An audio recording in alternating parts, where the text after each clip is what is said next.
Okay, Mr. Marshall, I have 6:35. You have a quorum of the board here. The attendees are moving on in. Amherst Media is in the house.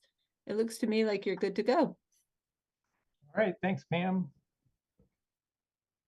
Welcome to the Amherst Planning Board meeting of November 15th, 2023. My name is Doug Marshall, and as the chair of the Amherst Planning Board, I am calling this meeting to order at 6:35 p.m.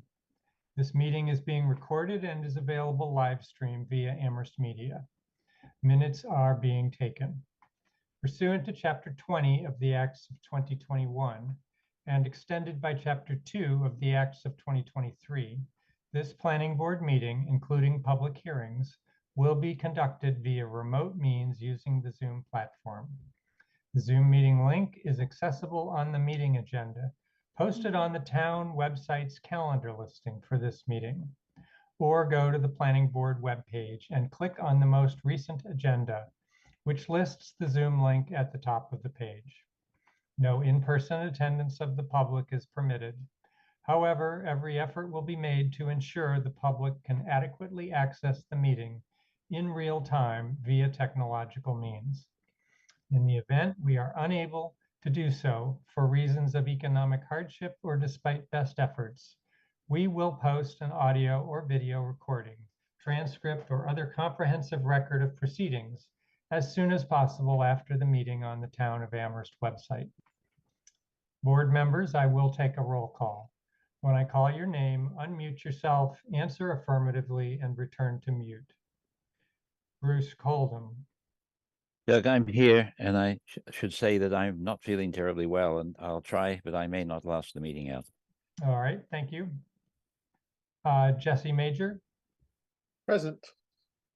Janet McGowan. Here. Karen Winter. Present.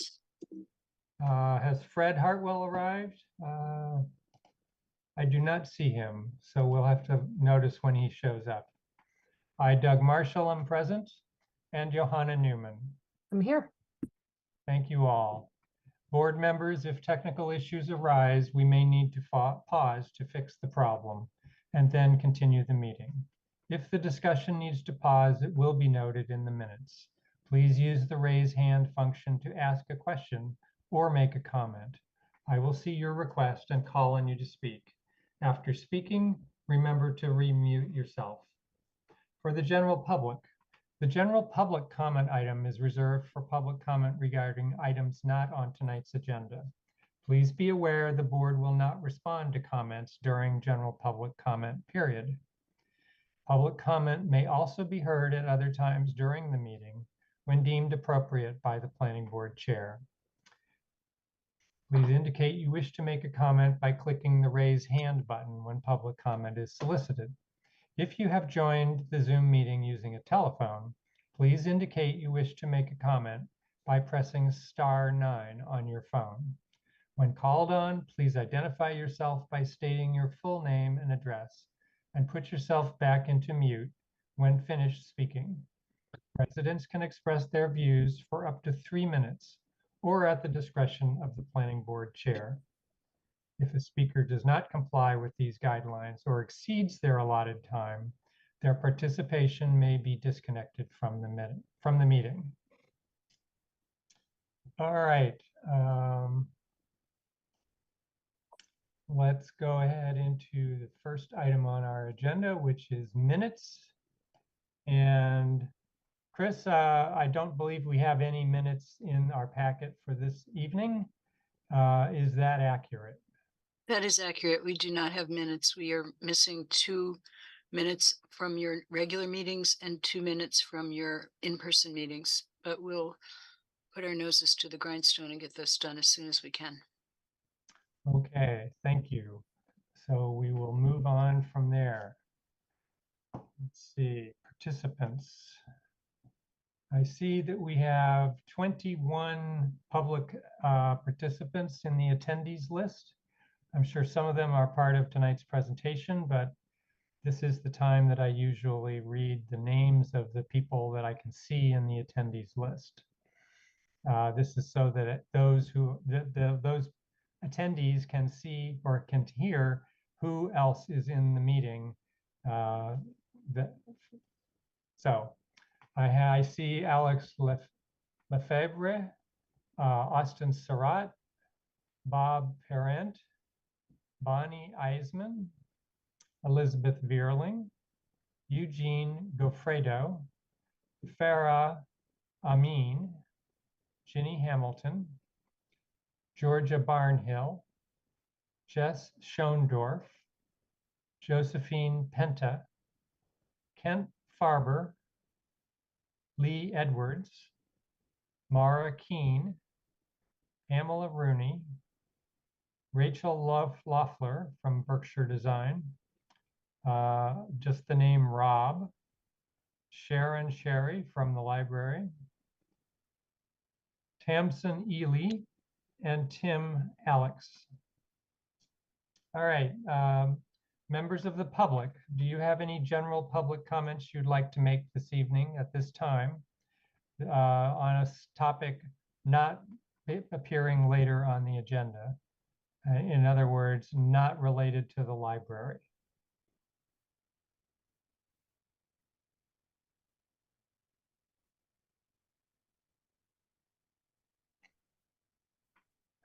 Okay.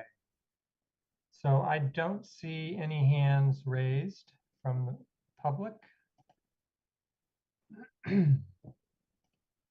So we'll go ahead and go into our public meetings. And I believe, so we're going to do 3 public hearings simultaneously. And these 3 hearings were advertised to start at 6:35, 6:40, and 6:45. So I see now it's 6:42. And so I'm going to, Chris, am I allowed to go ahead and read the topic at this time before all 3 have started? I think you can read the topics, yes. Okay, so I'll read those and hope that it takes 3 minutes, although I'll be surprised if it does, and we may have to just pause for a couple of minutes before we get into this.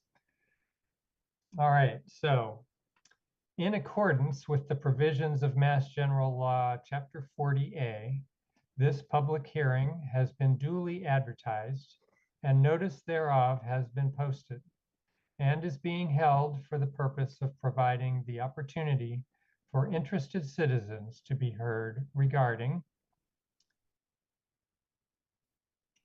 Site Plan Review 2024-02 at the Jones Library at 43 Amity Street. Request site plan review approval to remove and replace the 1993 addition with a new addition that meets current codes and improves accessibility and access under section 3.334 of the zoning bylaw. Property is located in the BG General Business District and on map 14A, parcel 36. The second hearing to be opened this evening to run simultaneously will be special permit 2024-01, also at the Jones Library at 43 Amity Street. A request for a special permit to continue and enlarge a structure with existing non-conforming dimensional setbacks in accordance with section 9.22 of the zoning bylaw. Again, in the BG General Business District, map 14A and parcel 36. And the third hearing to run at this time is special permit 2024-02, also at the Jones Library at 43 Amity Street. Request special permit to extinguish previous special permit from FY 1990-07 pertaining to the 1993 edition proposed to be removed. Again, in the BG zoning district, map 14A and parcel 36. So I managed to stretch that out right to 6:45. So for those of you joining us, we have just opened 3 simultaneous hearings, all related to the Jones Library at 43 Amity Street, our site plan review hearing, as well as 2 special permit hearings. And so with that, board members, are there any disclosures that you all would like to make for this, for these hearings this evening? I guess I will say that I have contributed to the Jones Library's fundraising campaign. And so I wanted everybody to know that.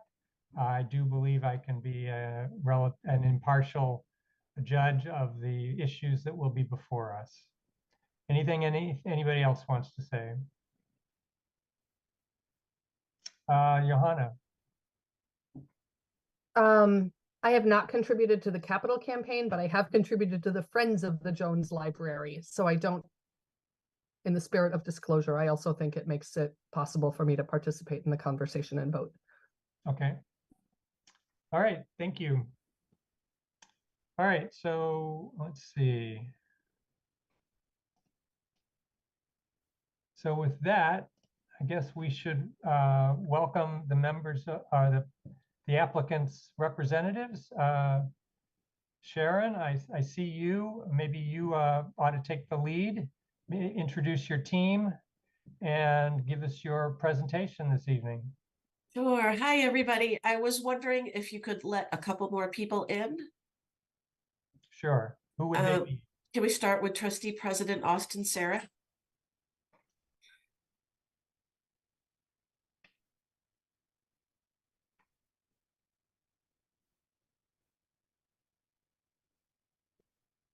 All right, he's in. Okay, Jess Schoendorf from Berkshire Design.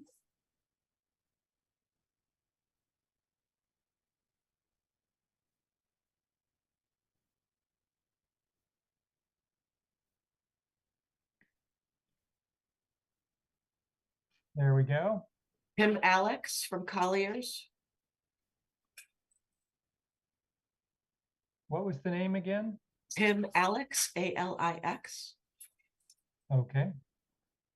And then Tony Shao from Feingold Alexander.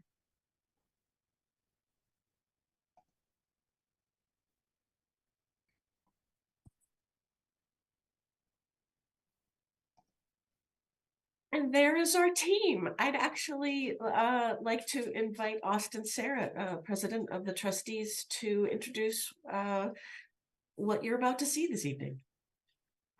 Thank you.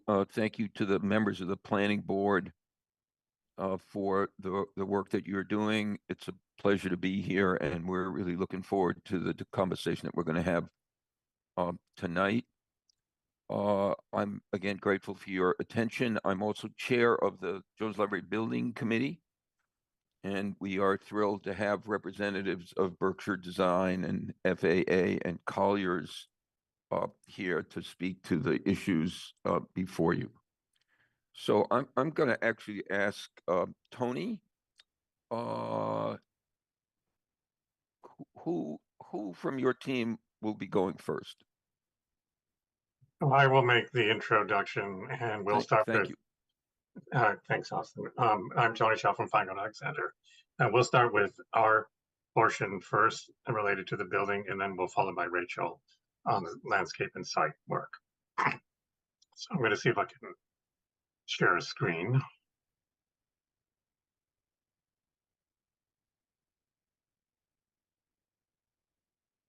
Can everyone see my screen? Yes. Okay, I'm going to try to go to full screen mode. Can you still see it? Yes. And Okay. it is full screen. Great. Okay. Well, thank you very much for everyone's participating tonight. We look forward to our ongoing dialogue and conversation with you folks. So I'm just going to lead you through where we are, and along the way, if there are questions, just let me know. So, of course, we're looking at the Jones Library, and it's going to start with first understanding what the changes are to the existing historic 1927-28 building. So the way we've organized this is that in these next series of drawings, these are series of elevations, and the areas identified in pink are the portions that will be removed, and then you'll see what's proposed. These are starting first with the south elevation, which of course is the main elevation from the front. And here you can start to see that we are proposing the addition, which is not that visible from this particular vantage point, which is outlined in those areas identified in the pink and colored zone. As we turn to the east elevation, again, the portion that is quite a bit back in the distance, that is going to be removed, which is really the 1990s portion. And here shows the proposed addition, and a part of it, as you can see, emerges to the right with the sort of gambrel end, and then the portions that are identified pink, those are sort of really recessed back behind the existing elevation on the east. From the north, there's again the area in pink, which is again the 1990s edition, is proposed to be demolished. And this is the proposed new addition. And because again, the north elevation adds in front of this particular site, so what you're really seeing here is everything in the pink area is all new. And then the existing is beyond and behind. From the west, this is the proposed, existing, again, mostly 1990s edition that is going to be demolished. And this is the proposed west elevation that is shown here in pink, organizing in place of what was there. And we can certainly get into details later, but this is the extent of the elevations in terms of the demolition and proposed addition. Just by way of information, part of the questions, for example, that came up with historical review, is that when we're replacing the windows in the historic 1927 edition, excuse me, original library, it has single pane glazing. We are proposing essentially to replace with double glazed, much more energy efficient windows, but we're attempting to match the profile of those windows so it retains the appearance of the windows. It creates a true subdivided light that again retains the grid pattern, but all of these are with much more energy efficient windows that are going to replace the existing single pane windows that are in the historic part of the library. And these are a series of section drawings to the right, and then window jamb details to the left, showing the difference between the proposed and existing. This next image basically illustrates where new materials are emerging in addition as well. So the lower right photo is the existing image along Main Street, and the rendering up above is what is really being identified. So starting with number one, that will be a new synthetic slate roof on the portions that are identified on the historic. There will be the new windows that match the existing that I just described in the previous slide. We will repoint 50% of the masonry on the original library. The new gutters and downspouts will match existing. If we do not restore in kind, they will basically match exactly what's there in gutter, in copper. And the new paint will be applied to 10% of painted surfaces as needed for touch-up, which is identified as number 5. As we look at it from the other view along the Main Street, again, here shows number 1, the new synthetic slate roof, the new windows that will match the existing, the repointing of 50% of the masonry, the new gutters and downspouts that will match the existing, and again, new paint that will deal with 10% of the painted surfaces of the existing. And this also begins to show the proposed addition. From the backside, which is largely in this case showing the new addition, what is being represented here is that it is a series of various materials. Number 1 is a brick base, which is a darker sort of cold brick color. We had samples that have been left at the library site, and I understand some of you have actually had an opportunity to see it, the actual materials. Number 2 is a lighter slate gray brick, which basically comprises the vast majority of the library above the base condition, as seen in this particular rendering. Number 3 is hardy board plank siding, which is largely on the projecting bay element as shown in number 3, and there are shown in a few other areas as well, but this is predominance of where this particular material is going to go. And then number 4 will be a standing seam metal roof system. And again, we have some images of the actual materials in later slides. And the lower right is the existing 1990s version that is coming down. As you look at another view, this is taken from really the garden view approaching from the north, leading to the entrance from this side. Again, here you can see on the base brick, which is the number 1, it's the cold brick, the darker color. Number 2 is the slate lighter gray brick above. Number 3 is that hardy board siding. And number 4 is the standing seam metal roof. And again, the details about the gardens will be followed by Rachel's description later. And the lower right image is what exists now. And as we look at materials in particular, here you can see some photo snaps of those 2 materials. So the cold brick, again, which is on site at the library, is the darker brick at the base. The slate gray brick is the upper portion of that comprises the majority of the library cladding. The hardy board siding, you can see here shown in detail. And then the standing seam metal roof, which is largely a matte finish, is taking on top of the roof portions of the proposed addition. And here, in a little bit more details, these are some examples or images of the standing seam roof that you can see in other instances. As we go towards the front, so with regard to the synthetic slate that is replacing the existing slate, it's manufactured with recycled materials and has a 50-year warranty and can withstand 110-mile-an-hour wind as well, and is warranted to that effect.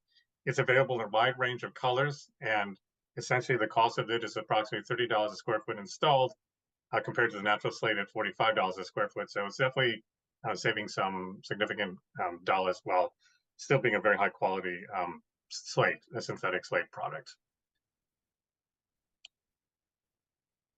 And another portion that was, I think, I'm sorry, it's taking a little while for this file to load. I apologize for the blurriness, but what was asked for also was just an understanding of what's actually the public square footage. So in other words, everything that's in yellow here, starting with the garden level on the left, level 0, level 1, which is the main arrival level from the front, level 2, which is the portion above, and level 3, which is in the historic, is the public. So this is where the public has access to all these portions of the library.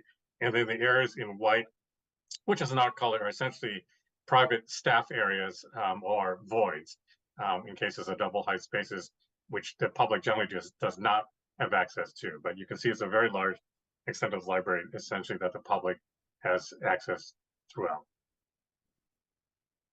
Totaling 42,210 square feet of this library. So let's get a bit more into the proposed addition. So what you see in this particular drawing, this is the lower level, what we call the ground floor plan, is the areas that is colored in the green, olive green, is the historic 1927-1928 library. And then everything above that in sort of the black and white is the proposed new addition. The outline in the faint red, that is the proportion of the 1990s edition that is going to be demolished. So you can see how all 3 of these relate in kind. Similarly, as we look at the main first level, again, with the bottom, every place the plan is oriented, so the bottom of the page is facing towards Main Street. So again, the 1927, 1928 historic library is in green in this L configuration, and then everything beyond that in the black and white is the proposed addition. And again, the red dash outline is the proposed 1990s portion that is to be demolished. And as we move up to level 2, again, the same thing. The olive green is the existing 27-28 historic library. The white and black is the proposed addition, and the red outline is the 1990s portion that is proposed to be demolished. And then finally, as we get to the very top levels of the historic portions, and levels 3 down the bottom and level 4 up above, those portions will essentially, be renovated. There is an elevator portion that exists, that's proposed, which my mouse is circling here. That is in order to create accessible access with a new elevator coming up to this level from below. So that is what is shown here, which essentially is being added in order to create accessibility to this level. And again, this is a repeat of what I just showed you on the demolition, but again, as a reminder, this is the south elevation, the proposed addition in pink. The east elevation with the proposed addition in pink. And just with respect to details, there are a lot of notes here relating to accessibility, creating some modest openings and some other things. Some of that, if there are questions, we can get back into, but essentially the big bulk of these elevations shows the proposed addition, as well as pointing out where the penthouses and elevator overruns mechanical screens occur. Again, from the north elevation, shown in pink, in front of the existing historic part. And again, from the west elevation, the proposed addition as it relates to the historic library to the right. And as we talk about some of the details that were mentioned previously, so at the existing front entrance, and again, Rachel will get much more into the landscape part. We are going to make this fully universally accessible. So we are raising the plinth access in order to eliminate the steps leading to the front library. And just in terms of minor but important details, there will be a book return, which is shown here in between the window jamb and the historic front entry, which we propose to be in a kind of bronze copper color in order to sort of make it sort of more dematerialized. And although it's not shown in level of detail, but it came up in the previous other meetings, we will take this particular pilaster here. And what we are going to propose to do is there currently, this, of course, right now is shown cutting off the base. We are going to rebuild this portion of the base of this trim, raise it, and build the base back and elevate that part. So this will enable this to create the framework of the entrance, but addressed to the new accessible entrance, which levels this whole front area. And the other thing that you're just pointing out here in the roof plan, the question and related to mechanical screens. So shown in yellow here are the areas which we will be screening rooftop mechanical systems on the proposed new addition, which are outlined here and here. And with respect to what this looks like in these kind of 3D massing models, this is the view from Amity Street at the southeast corner. And here you can see where the mechanical screens just barely pops up and is visible in this location here. This is the elevator penthouse here, which pops up to connect to that level.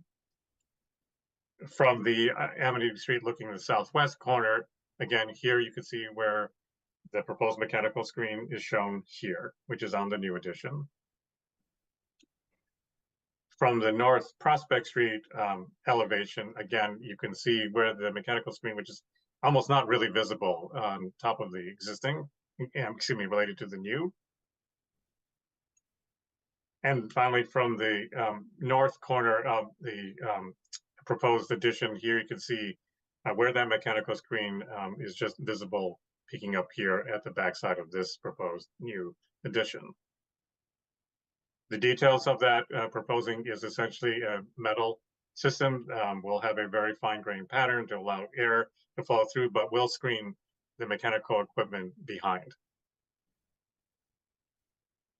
And then finally, this is just coming back to a corner view of the library as seen from the corner on Amity Street with the proposed addition visible here.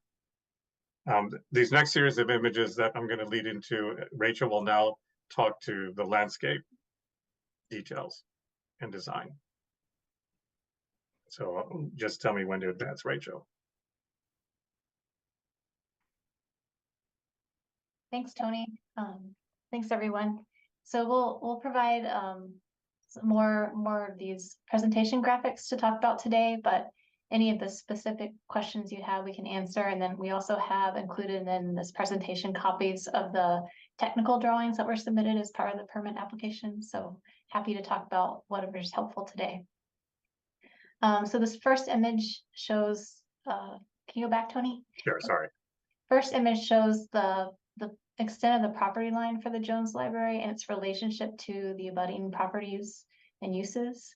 The Jones Library is a zone general business, but it borders a residential zone where the Amherst Strong House resides. On the east are the Drake, the Works, and the fire station, and to the north is the CVS parking lot and CVS area. Across the street from Amity Street is a public parking lot and Amherst Coffee, Cinema, and People's Bank, and a pretty large crosswalk that connects the parking lot to the library. Okay, next slide. These are some, I know a bunch of you went out last night in the darkness, so this is what it would look like in daylight, probably in a couple months from now. So the image at the top shows the crosswalk going into the library, that historical front that Tony shared with us before. Some of the significant trees to the left in that image actually are on the Strong House property, that Norway spruce and the heritage sycamore way beyond that. The image at the right at the top shows what is now the main accessible entry into the library. So patrons who are mobilely challenged are directed to a different entrance. And that's one of the things that this design actually helps solve and improve for the library.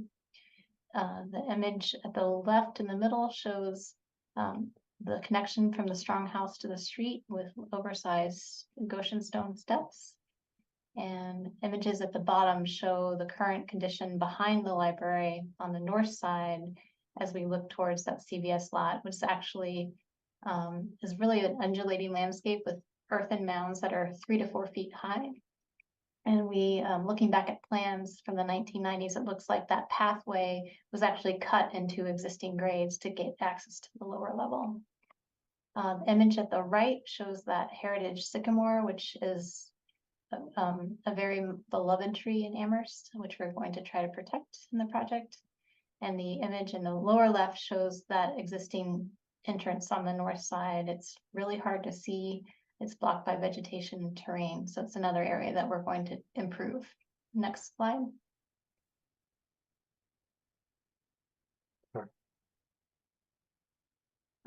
Early in the process, we found some historic postcards of the library shortly after it was constructed, and then in the 2 decades since. And we're looking at how the landscape was treated or considered, also how circulation was addressed for pedestrians and vehicles. It's interesting that that parking has taken place in a different orientation along Amity Street, more head-in parking along the main street, and that access and parking have been to the east of the building in all those years.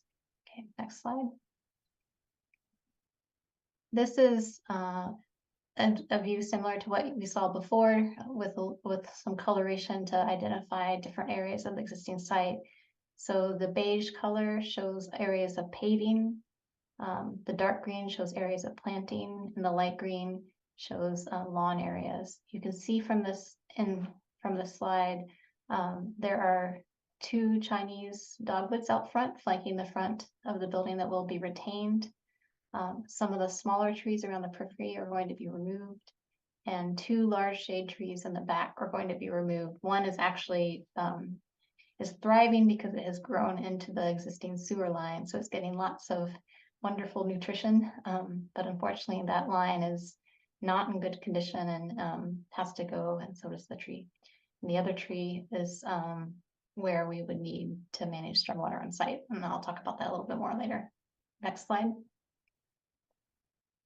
Jess in our office, who you met yesterday during the site visit, has done an extensive detailing of the existing paving materials on site. There's a lot of granite and Goshen stone that we're looking at incorporating with our proposed work. So, for example, the granite pavers that you see in the middle image on the left, we're going to introduce as bands into concrete paving on site. The granite bench in the lower left will either be used as piers for the rain garden bridge or incorporated in as another seating element in the future rain garden. Next slide. These are more images of the stones out back that we're going to repurpose. Several of them will be used for stone seat walls that are in both the front and the back of the new project. Next slide. And then this is a summary of Jess's findings on the site. Next slide. This is an illustrative plan showing what we envision the future project to look like with respect to the property line and adjacent neighbors. So as a, one of the big goals of this project is to make it universally accessible, and we're really excited and proud that we could make that happen. Another thing that we wanted to do is there's a lot of pedestrian conflicts today on site where the parking area and the access drive on the existing site is really narrow, and to turn around you actually have to drive behind the library towards the shed that's back there, turn around and try not to hit a pedestrian. A lot of pedestrians walk from the CVS parking lot area through the parking lot and drive to get to Main Street and Amity Street. So one of the things that we've achieved with this design is we've actually increased the size of the parking area up near Amity Street to allow for 7 dedicated parking spaces that meet dimensional standards, so that you can pull into the parking lot, park your car, back out and back and drive back out onto Amity Street. So no patrons or visitors will need to drive to the back of the site to turn around their vehicle. They will be contained within the front of the site. In addition, we flipped the parking, so the parking faces the building. So that means that especially for those who are using the accessible walkway, getting out of the car and getting into the building without having to cross traffic is another safety improvement. In the front of the building, we've introduced a symmetrical sidewalk that runs parallel to the building. And I'll show you in another slide how that helps us achieve our ADA. So we don't need any ramps or railings in the site. We're able to take patrons from Amity Street, from the parking area, right to the main front door for all users of all abilities. To the left, southwest of the library, we've expanded a lot of the children's area out to create a dedicated children's courtyard area that has a small fence and shrubbery around it. We have now a patio in front at the main entry with a stone wall for people who want to sit and talk or meet. To the southeast, between the library and the parking area, we have more of a quiet reflective area. We're showing Adirondack chairs that might be movable, that folks could come and sit and read a book underneath the new shade tree. And in the north side of the site, we're introducing a new stormwater garden to meet the increased rainfall amounts that we're facing these days. And one of the surprises we had on the project is that we realized that the library site itself actually processes a lot of the storm water coming from the Historical Society property. Water comes from the Historical Society property during a heavy rainfall event, goes into the backyard of the library and out into the municipal system on North Pleasant Street. So we're able to accommodate all of that with what we're seeing from climate change in this area, but we've also made it a place for people to gather, sit, reflect, which I'll talk about later. And then we have a working or reading patio on the north side of the building with higher chairs and tables. And then we have a little north terrace on the northwest side of the building underneath catenary lighting. So we'll talk about that all in more detail. Okay, next slide. This is a view from Amity Street of kind of what we're thinking with the new landscaping out front. So what we're seeing in the foreground is the new access drive into the library. Parking now is facing the library. We have a shrub row between the parking and the library. And we've gotten some really good feedback on plant selection from various stakeholders and groups.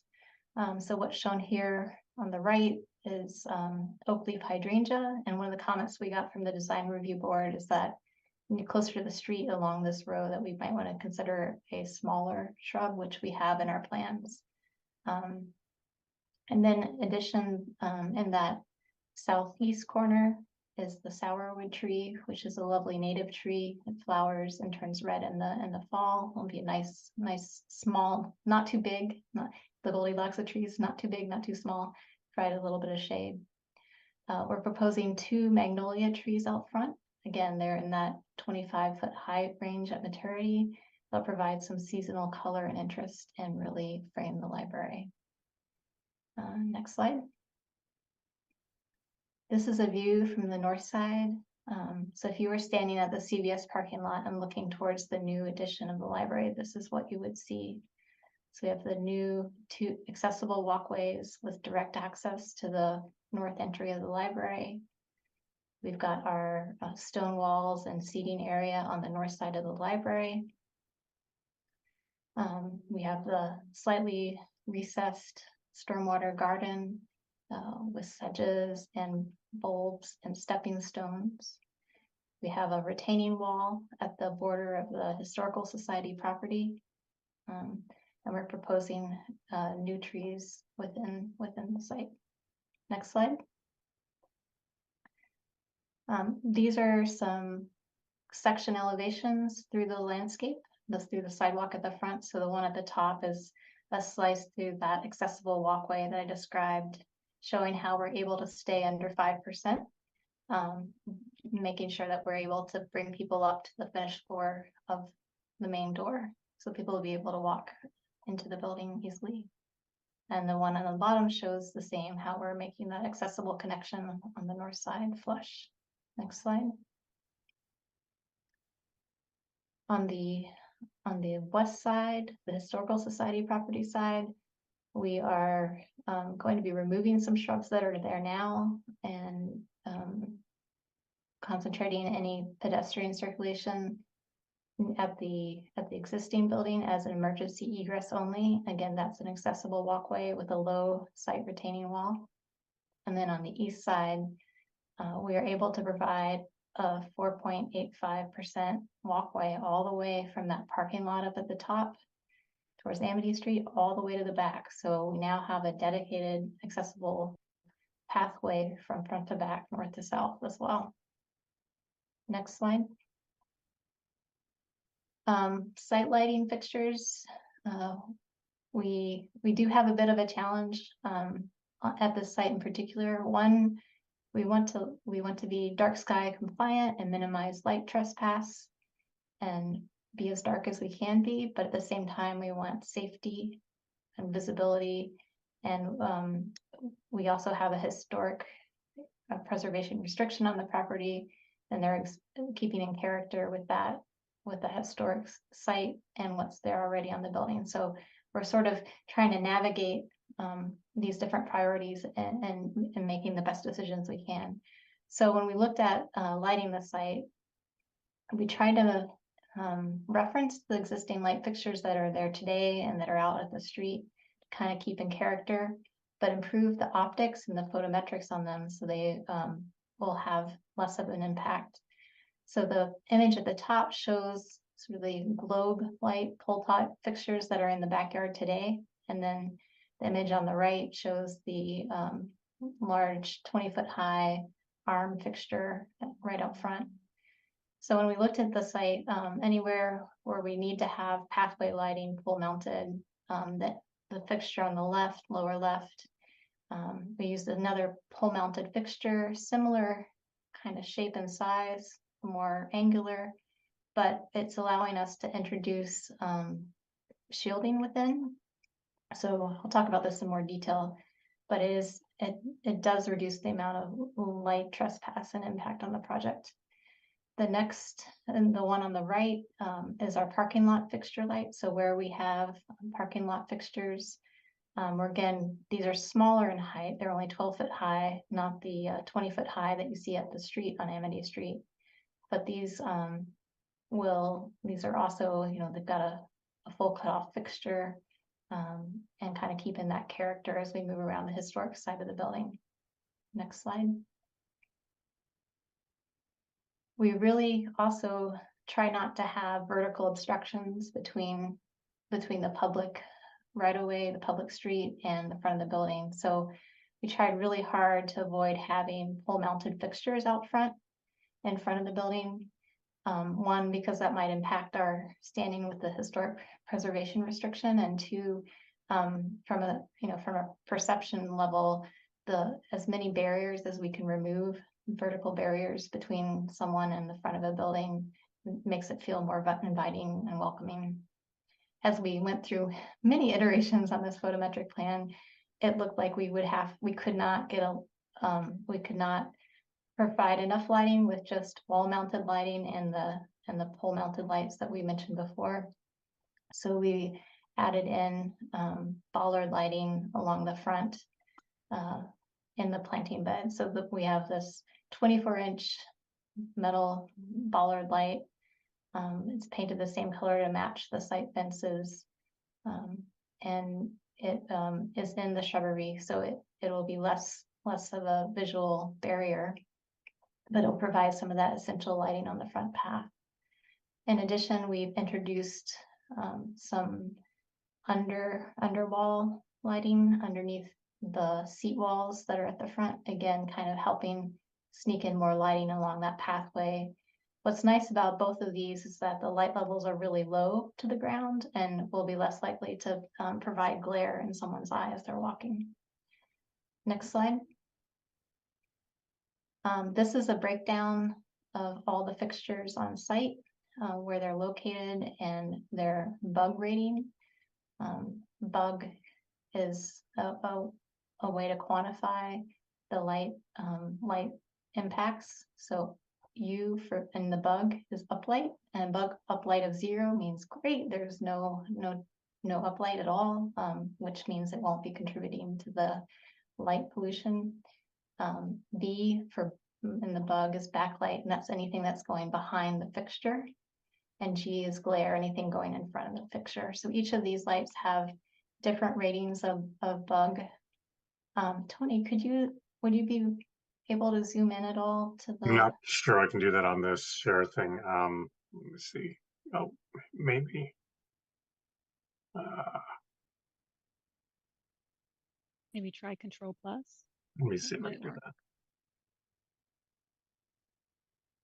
Yeah, that didn't work. Okay. No, sorry. It's okay. We can circulate a copy of this too after the meeting for you guys to zoom in and out. But what we have done is we've taken the photometric plan that's provided by the lighting engineer, and to make it easier for you to see, we've highlighted in yellow areas where we have different levels of light. So the darker yellow areas have more foot candles falling on the ground, and the areas that are white have no foot candles, no light on the ground. And then areas that are in between are those transition areas between fixtures. As we're looking at the site too, we're trying to eliminate really hot spots and trying to get a uniform distribution of light across the site. We tried to keep all the lights on paths above 0.5 foot candles, and trying to keep most lighting within 5 foot candles to 0.5 foot candles. We did have to introduce shielding on one of the pole mounted lights at the retaining wall by the Historical Society, just to keep light trespass from crossing over there. So you can see in the north garden where those 3 pole mounted light fixtures are and where they cast light. They do have, depending which way they face, they have a wider spread. So you can see we have minimal trespass across the property line, 0.3, 0.2. And then at the north seating area, we have under canopy lights, and those light fixtures would be completely shielded from uplight by the actual canopy of the building. And then as we work our way to the north entry, again, we have lights underneath the canopy at the main entry. I think those are about 5 foot candles in that location. And then in the terrace area, we have catenary lighting that's suspended from cables. And those are around 3 foot candles. As we work around the building, On the west egress area, we have a 13-inch high retaining wall that provides that accessibility pathway out. And then we've integrated wall lighting into that are downcast to the path only. That's one way that we're able to get light at the property line. We do have a little bit of trespass there on that side because we have historical fixtures. The F1 and F2 and F3 fixtures are matching what's on the library today. So these are more like hurricane lamp fixtures with no shielding or no control. And that's why there's a little bit of trespass on the property line. We do have some lighting again, those same kind of historical sconces around that front courtyard area. And then we do have bollard lighting along the main entry path. The two hot spots are like 3 to 4 foot candles within the parking lot, and you can see how they spill out from those fixtures. So again, those pole mounted fixtures, we wanted to have them opposite the library so they weren't blocking views or creating light coming in your eyes from below.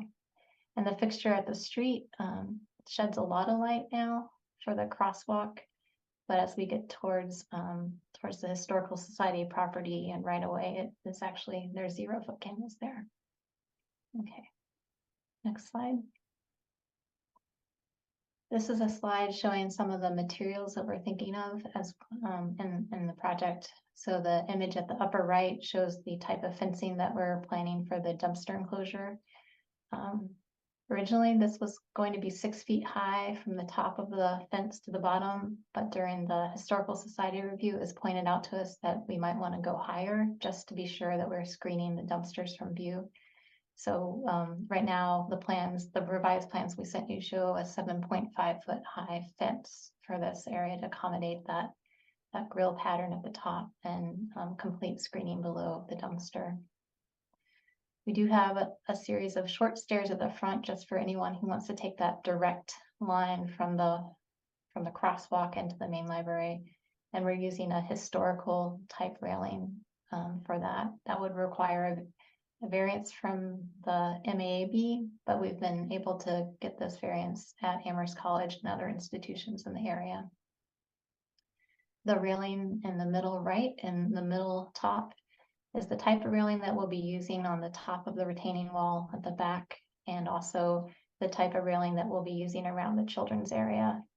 In the children's area, this will have a 4 foot high evergreen shrub in front of it. So it's more for safety than anything. We're integrating the Goshen stone into walls and benches. And the image on the upper left is our idea of the rain garden crossing. It's a change in materials to let the water through and sort of express those stormwater connections. In the children's area, we're looking at using stamps in the concrete of 12 birds of Amherst, their feet patterns and their shape and their feathers. They're things that kids could color in with crayons, but again, it gives that a little bit more texture to the courtyard area. Next slide. For working tables in the back, we're thinking pops of color be fun. Different working table heights for kids, for people with who might be in wheelchairs, and then people who might want to have a higher height. So the mix of those tables and colors. We're providing bike racks on site. So we have 4 racks in the front and 4 racks at the back, increasing bike storage and allowing for up to 16 bikes on site. And then the image in the center of the bottom one is the repurposed stone benches that we have in both the front and the back. Next slide. This is a more detailed study of what that north terrace with the catenary lighting might be like. We're proposing a unitized paver walkway that extends out towards the north, towards CVS. And between that and the retaining wall, introducing crushed stone seating areas with movable chairs, the catenary lighting, and climbing vines like climbing hydrangea or clematis. Next slide. And this is a cross section of that area. The image on the left is the new proposed addition, that terrace area and the retaining wall. And the image on the right shows an elevation of what you would be looking at when you're looking out from the north side of the library at that wall. We do have some oversized terrace steps on the left, which connect someone up to the Historical Society property, but also provide additional program seating area. You know, someone could go with a book, maybe a cushion, and read outside. Next slide.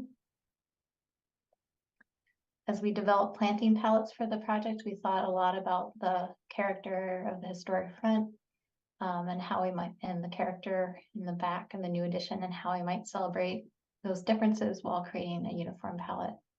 Out front, we're trying to use a refrain palette of very few colors. So the yellow magnolia will be a splash of color, but for the most part, we're sticking with dark greens, light purples, and whites. Next slide. And then in the back, we heard feedback from many stakeholders that safety is a big issue there today. It's a big challenge. Having sight lines through, visibility, having connectivity to the Historical Society property as well, and then ease of maintenance. So we thought about all these things. We looked at what we could do in that ground plane, what we could plant that would be able to handle the stormwater, be able to keep things open, have some interest, and be easier to maintain. So we're looking at a combination of sheet moss and carex, which is a type of, it looks like grass, but you don't have to mow it, and bulbs, minor bulbs, to create carpets of different shapes and sizes and forms in the garden. Next slide. So this is an enlargement view of the front planting area. At the left is the children's courtyard area, where again we have the evergreen Cunningham's white shrub. It's nice because it kind of has that more traditional New England kind of feel to it.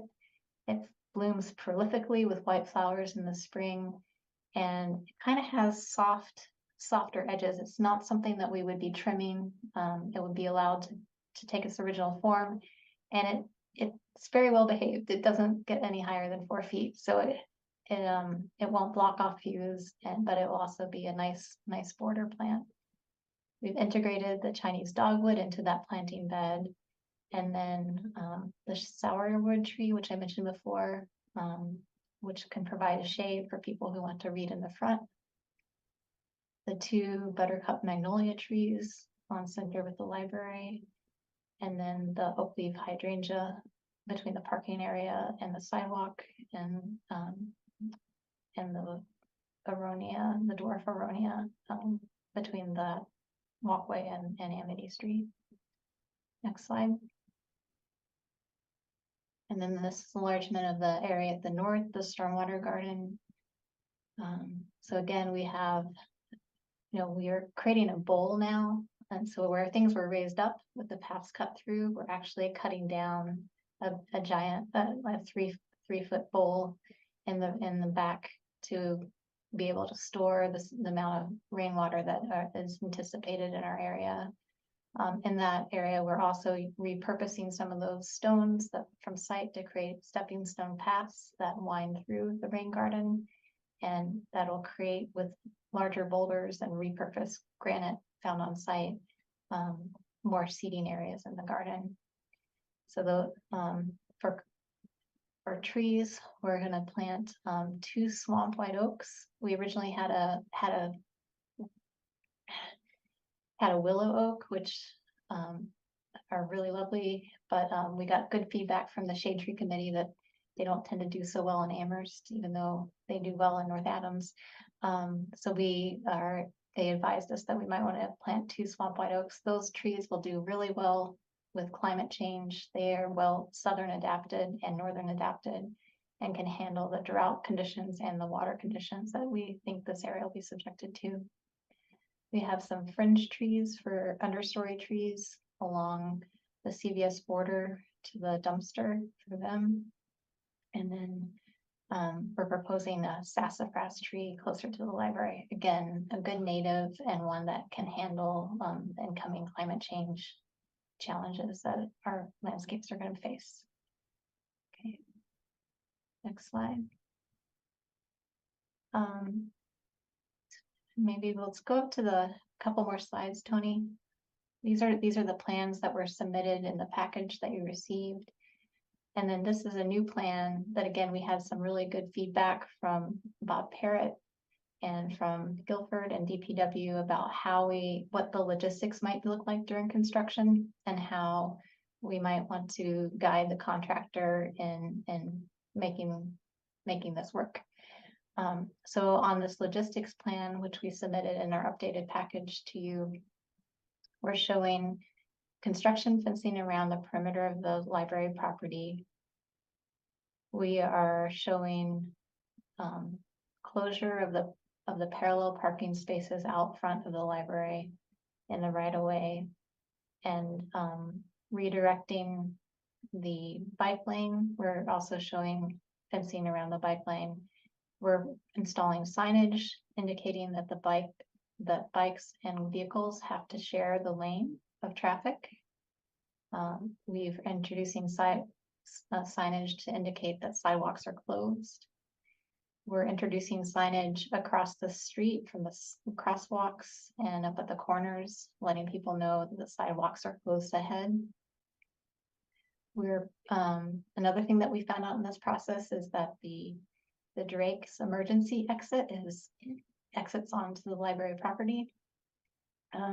So that is something that is important to maintain throughout construction. So our construction fencing creates a passageway for those individuals if they were to need to leave the building. So they have their own 5-foot wide sidewalk area that's fenced and protected from the construction, with an exit only gate to prevent people from congregating in that alleyway. In addition, we are looking at the possibility of, because the existing library is so close to the property line at the Historical Society, is within a foot of the property line today. We're actually going to be improving that condition. We will be, in some cases, 10 feet, 8 and 10 feet away from the property line, but we anticipate the contractor will need to be able to get some equipment in that area to be able to take down the addition and to build new. So we did meet with Alan Snow, the tree warden on site, and how to protect that the Norway spruce and the heritage sycamore. And this plan shows this is area that's not to be accessed without explicit permission from the Historical Society, and that if it is, they have to use the wood cribbing to protect the roots and spread the weight out. All the gates will open in to the site so as to not cause issues with oncoming traffic, and all the gates will have Knox locks also for coordination with the fire department and police departments. We also reached out to PBTA about where the bus stop that's currently in front of the Stronghouse would be located, and currently they're thinking they might actually just discontinue it during the construction of the project, because the library is anticipated to not be occupied during the construction, and the nearest bus stop is 700 feet away. So in that case, though, we would not be relocating the bus stop, we would just be discontinuing the one out front. I think that's the main body of our presentation. Happy to answer questions or go through more of the plans in detail. All right, thank you, Tony and Rachel. So we usually take a break around 8 o'clock. So why don't we have some initial questions from the board and plan to take a break around that time. We can continue the discussion afterwards. I want to start by calling on Janet. I believe when you were talking about the site lighting, Janet had her hand up for a while. Janet, would you like to ask a question about the lighting? I actually, I have a printout of the lighting plan and then I tried to enlarge my screen to 300, whatever that means on my computer. And there's just no way I can decipher the little tiny letters and numbers. So I don't know if you can give us a better copy. I don't know if it's what I can't see, but I can't see any. I think sometimes I saw what I thought was a letter, but I just, All right. I see Chris's hand. Maybe she knows. Maybe she can So help. we have a large, gosh, I think it's 24 by 36 or possibly bigger than that image of this lighting plan. And I would be happy to show it to members of the planning board. Karen came in and looked at it yesterday. So we do have that available for people who want to come in. It's really quite big and you can read the numbers pretty easily. thank you. All right. Well, I wrote down half a dozen questions along the way, but I'm sure some others did. So this is the time to start asking. Bruce, looks like you got your hand up first. Yes, thank you, Doug. I've got quite a few questions, but I'll start with 4 that are essentially questions of clarification, I think. The first of those is, I noted that the drawing calls for synthetic slate on the roof of the existing library. Is this the synthetic slate that has been around for a while that involves recycled rubber, car tires, that sort of thing, or is this a different type of synthetic slate? Tony?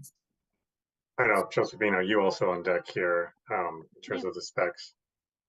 Yeah, this we're looking particularly at EcoStar synthetic slate. We've used that on a number of projects in our firm, and it has been around for a while. And you are correct. That's probably similar to what you're referring to. Is it a petroleum product, or is it a sort of mortar-based or concrete-based product? We could confirm and get back to you. It most likely it's I don't want to say petroleum, but I don't think it's mortar based. So we can get the specs to you that has all of the information behind it. Yeah, thank you. I've had this, I think this product along with Majestic Slate and a few others on my house, some up to 30 years, and it's holding up quite well. So I don't have any concern about this. I just wanted to know whether there was something else out there that might have a shorter track record. So thank you for that. Second, on the elevations, you showed the darker brick as band is number 1, and the whiter band, the whiter lighter colored brick is number 2. But between the two, there's a white band, and that's not mentioned. And could you enlighten us as to what that is? So we're looking at Ariscraft for that white band. That's Which a also, as Tony precast mentioned, we have product? that sample is also at the library as well, along with the bricks. Yes. And what is say again what it is? Ariscraft? Is that It's a a manufactured precast stone. Is it an architectural precast stone? Yeah. Okay. Just let me write that down. Then moving on. When you showed the close-up of that 1 and 2, it looked like the mortar between the coal brick is whiter and the slate gray is different color. On the board that you have in Sharon's office, both mortar appears to be the same. So my question is, which is the more current, this one or what's in Sharon's office? What's in Sharon's office? The mortar is the same. Okay. And finally, the next one is this is probably for Rachel. You took us down the driveway on the east side, and the big tree there that's kind of near where the dumpster, where the electrical vault is. It said existing to remain. And at the site visit last night, I understood to be told that it would be coming down. So obviously, I would like to know which. Sure. Tony, what may be helpful is to go to the technical plans at the back, to the demolition plans. I think it's the fourth plan, fifth plan in. Yeah, it's going to take a while because this is a big file. So it may take a second to load up. Just tell me when. Oh, there, we can stop there. Okay. So Bruce, thanks for your question. The rectangle in the corner there, that's the shed. Yeah. Yeah, yes, that's The correct. left of that is a maple tree that's going to remain, so that'll be protected. If we encounter roots, they'll be root pruned by a certified arborist, and air spaded if needed. The tree just below that is the one that's growing into the sewer line. Right. And the one to the upper left of that is the one that's in the stormwater basin area. Yes. Well, I'm talking about the one that is down lower, further to the south, down the driveway, and exactly on the eastern boundary. Oh, Because okay. I first of all wanted to know whether it was our tree, so to speak. It's well, it's that one there. Yeah, It says existing to remain, I think, just there. yeah. And we were told last night that that tree was going away. At least that's what I understood. So maybe I misunderstood, but I just want clarification. That's all. Yeah, that's a pin oak. We did review it a lot with Alan on site. It is one that probably could survive a lot of impact to its roots. On the, I think a slide from now. Can you go down, Tony, one more slide, another slide? We're showing protecting it. So Okay. we're gonna do our best. Yeah, we're gonna do our best to keep it. And Doug, if I may, I have one more question. This is a Okay. question, not an item of clarification. So there are two trees that are going to be taken down, and they're huge oak trees with quite long, straight trunks, unbroken, without branches or anything on them. And when I look at trees like that, I think, oh boy, that tree has got a lot of good wood in it. So my question is any thought being given, or would any commitment be made to take those trees out, perhaps cut them into, I don't know what lengths, 16, 20 foot, whatever you, and then cause them to be moved to a mill, such as Wagner's, for example, and then used for the project or by somewhere else. But it seems to me that these trees would yield a really, I don't know, I've done a bit of milling before with band mills and so forth, and I'm guessing maybe 1,000 board feet of pretty high quality quarter sawn oak. And I thought that that's quite a valuable and quite useful for cabinet grade lumber. And I wondered whether thought has been given to directing it in that way.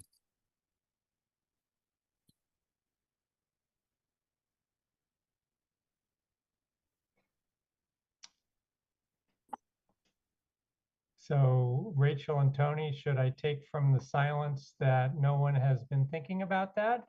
We'd I love, would guess whoever ends up being your landscape contractor is likely to think about that. yeah, we would love for them to be repurposed. We don't currently have that in our bid document contracts because that could involve hiring another contractor. If you know of anyone who would be interested in collaborating with the contractor on sourcing that, that would be wonderful. Okay, that's a good answer. I guess the other thing that occurs to me is it often takes some number of months to season wood. And so using it on this project may not be feasible unless you are able to cut it down well in advance of the start of construction. Doug, I think it might receive kiln drying to accelerate that. It seems to be such a high quality, potentially high quality product that it might be worth doing that. I mean, I'm way at the edge of my understanding of this topic. I just asked. So Rachel's answer is a good one. I'll see if I can find from my sources anybody who can enlighten me as to the the way in which something like this might happen. And if I find anything out, I'll get back to you. Great. Great. Thank you. All right, Bruce. That's it for me. Are you all set for now? Good. For now, I am. Yes, thank you. All right, Johanna. Great. Thanks so much. Really appreciate the presentation. I had really just two questions that both relate to the lighting plan. First of all, I really appreciate the thoughtfulness you're giving to reducing light pollution on the site and onto surrounding sites as much as possible. And one question that I had was, have you considered having motion activated lights?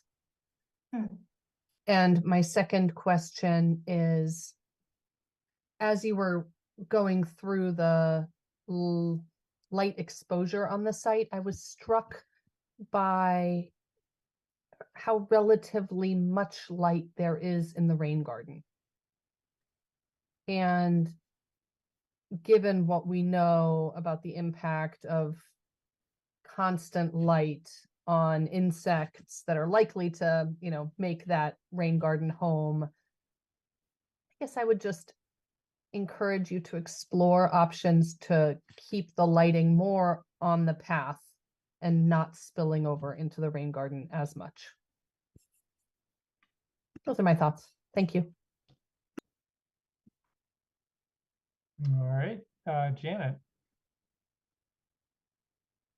Just to go try to stay on topic. I was wondering what I don't know what the lighting numbers are, but what the lighting plan is, because we, in our bylaw required that lighting be downcast and shielded and turned off when the business is not in operation. On the other hand, that back, that's a cut through area from the CVS lot to Main Street. And I wondered what's the plan for when lights are on and when lights are off. So that's one question.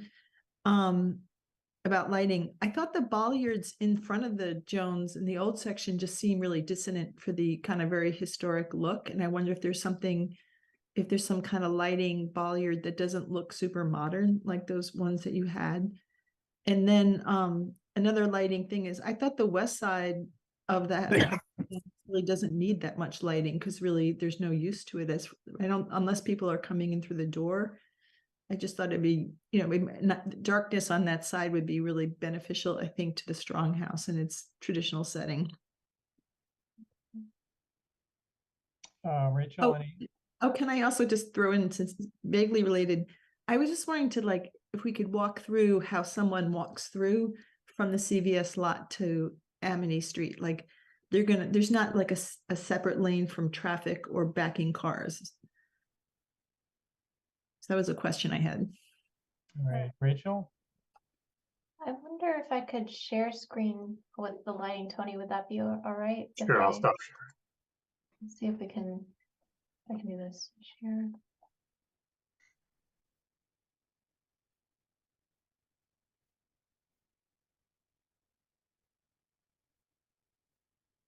Can you see this now? Yes. Yes. Okay. So to the question about the rain garden, one of the comments that we got from the design review board was they were very concerned about having this well illuminated from the CVS lot to the north entry of the library. There will be a lot of after hours programming in this area. So making sure that we have good illumination from the CVS lot to the back of the building would be really important. I believe currently the plan is that the lighting would follow the hours of operation of the library. And if we need to make adjustments to that based upon your observation, I think, Janet, that's a great one about how this might be used even after hours. That's something that we can talk about, and love Sharon to weigh into that conversation too. But at the back, so what we've done with those pole mounted fixtures, these A fixture here, A fixture here, A fixture here, those are the pole mounted top fixtures. We are spreading light along the pathway here and here and here. And that does get us above that 0.5 foot candle. Due to the nature of the lights, it's a little bit brighter. It's 3 feet when it's closer to the light pole, but then it dips down to about 1.5. So some parts of the rain garden are 0.3, 0.7, but the inner area is brighter, as Joanna noted. Then as we get closer to the building, we have the F6 series, and these are canopy mounted lights, so they're recessed into the canopy that's overhanging this area. And that gets us around 2 to 3 foot candles. A pretty uniform lighting around this whole area. And then we drop down to 0.5, 0.3, and again, it's most bright at the entry to the north, and the catenary lighting, those suspended cable lights are here.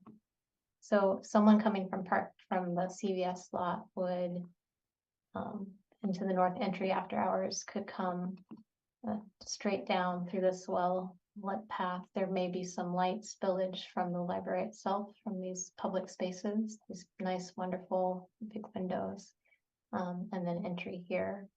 And then people who are trying to use the library as a cut through would come through this well-lit path, this well-lit area around the corner of the building. We have some wall packs here, the F5 series along this side of the building, providing that illumination above 0.5.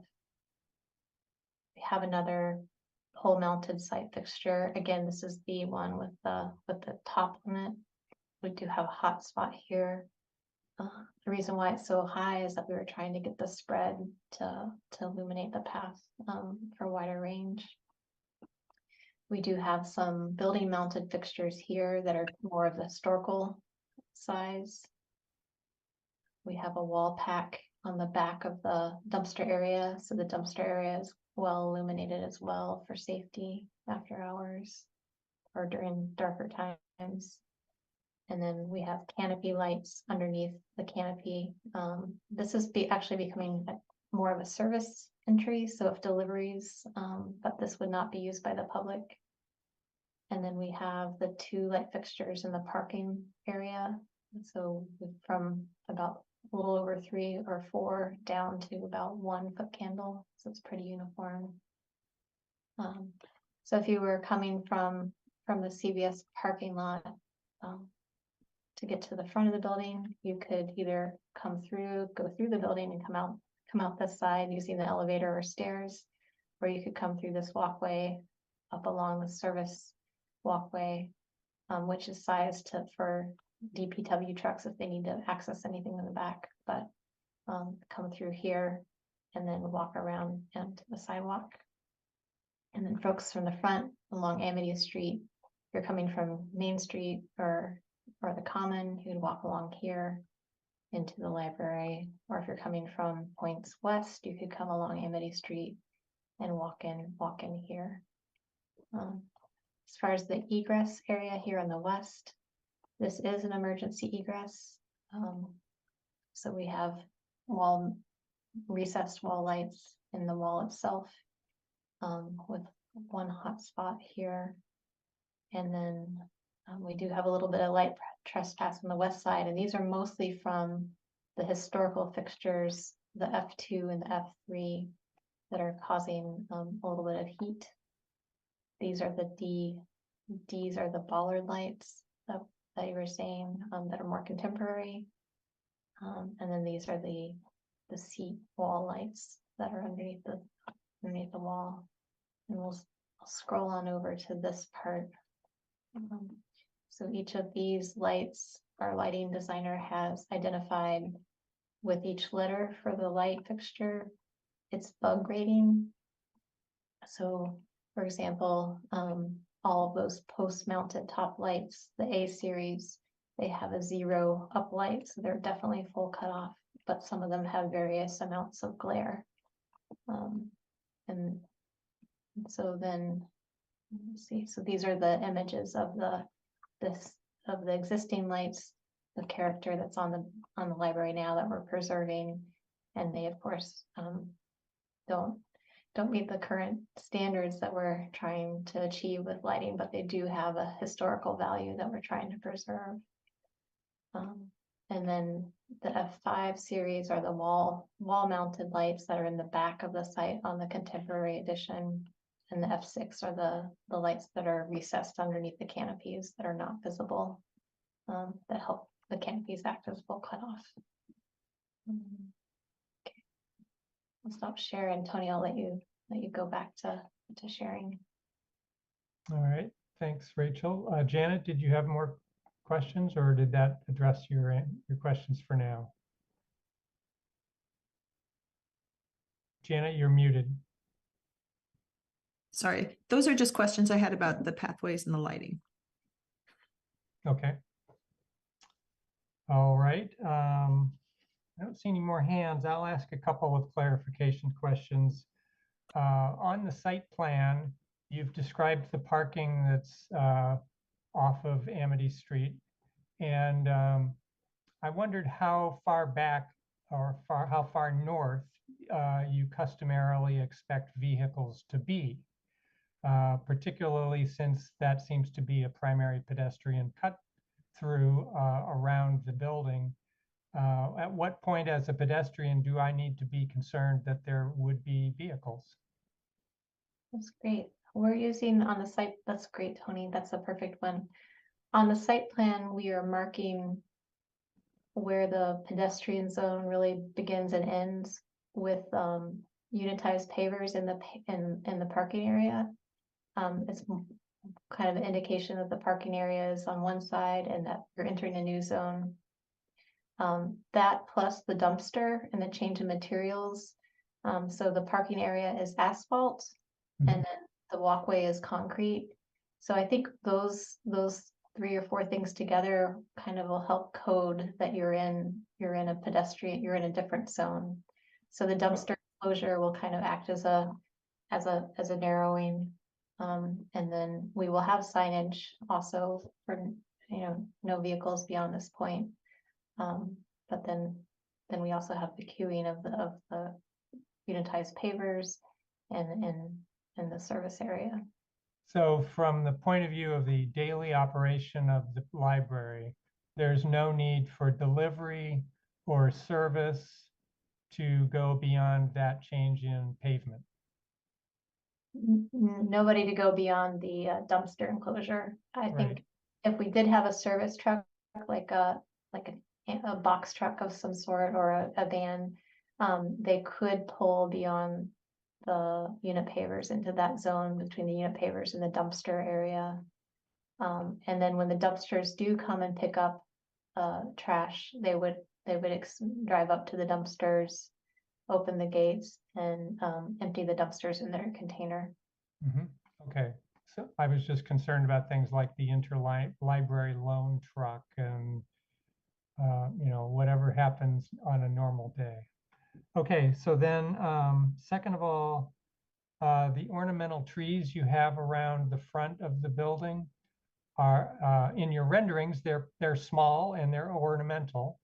Are they of the species that will stay small, or will they eventually get too big and dwarf, or obscure the front of the building?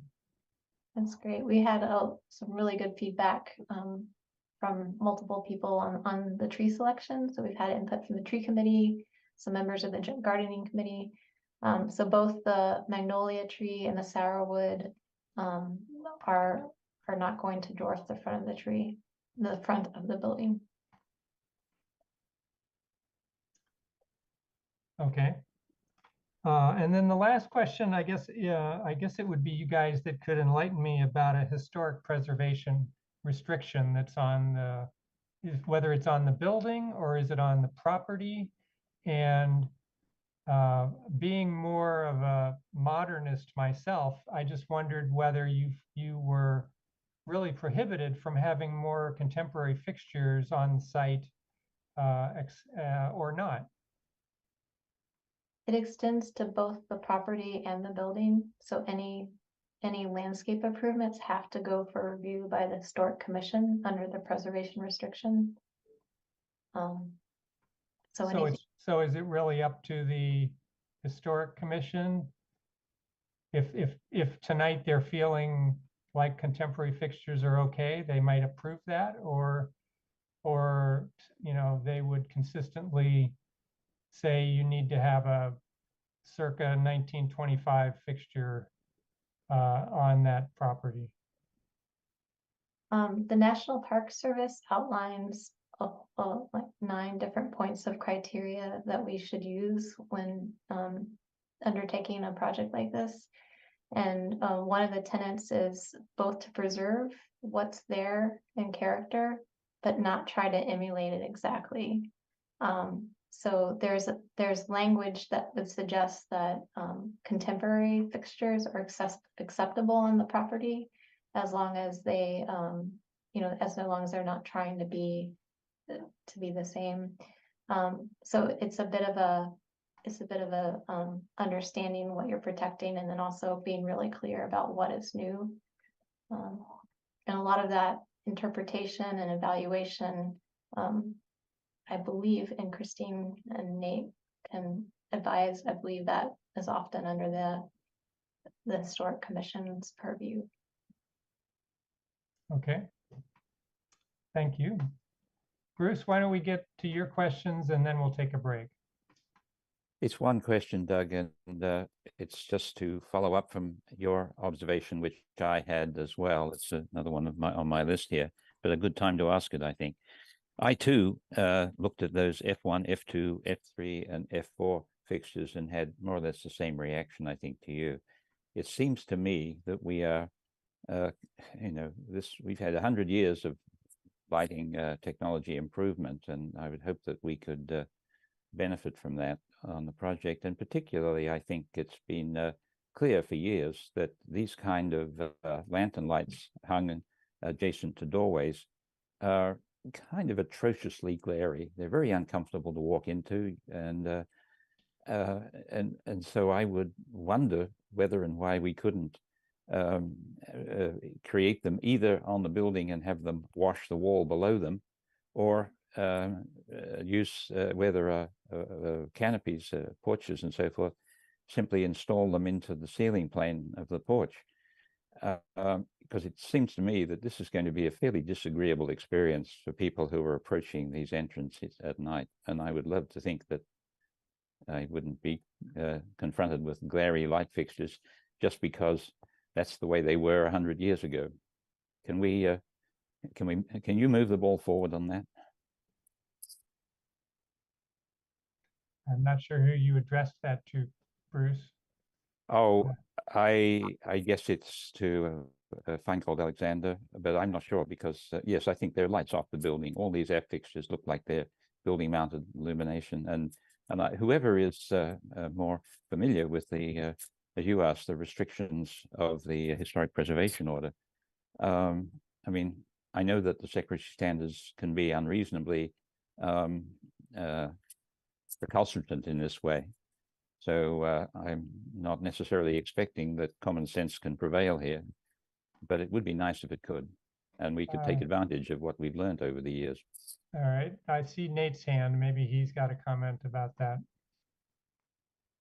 Sure, yeah, I think Rachel summarized the restriction pretty well. So, you know, the library has received CPA funds on a number of occasions, and so there's a preservation restriction you know, approved by the Massachusetts Historical Commission, and the review is local when there are changes. And so the restriction has guidelines in terms of what's under review. It's everything in the landscape to changes in the building.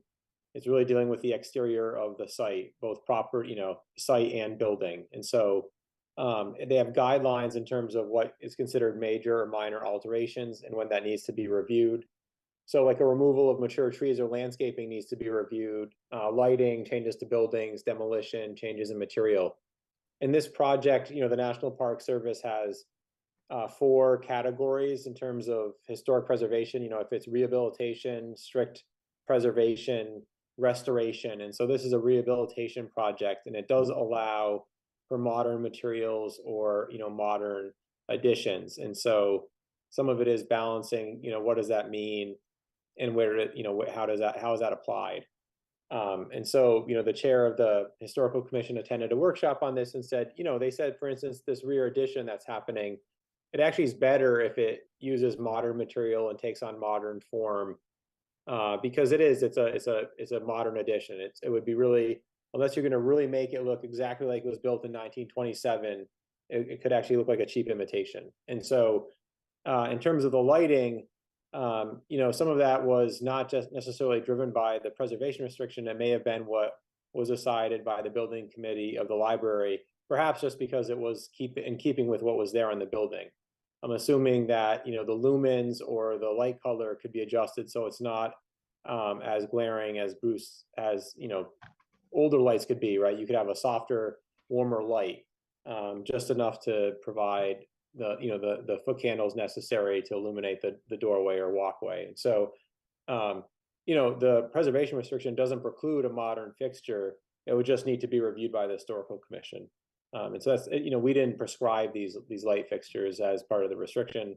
And, this was what was presented. The historical commission had a few comments on it, but by and large, the commission approved the plans as they were presented tonight. And so, if there are changes made, it might be that it has to go back before the historical commission for review too, just on those features.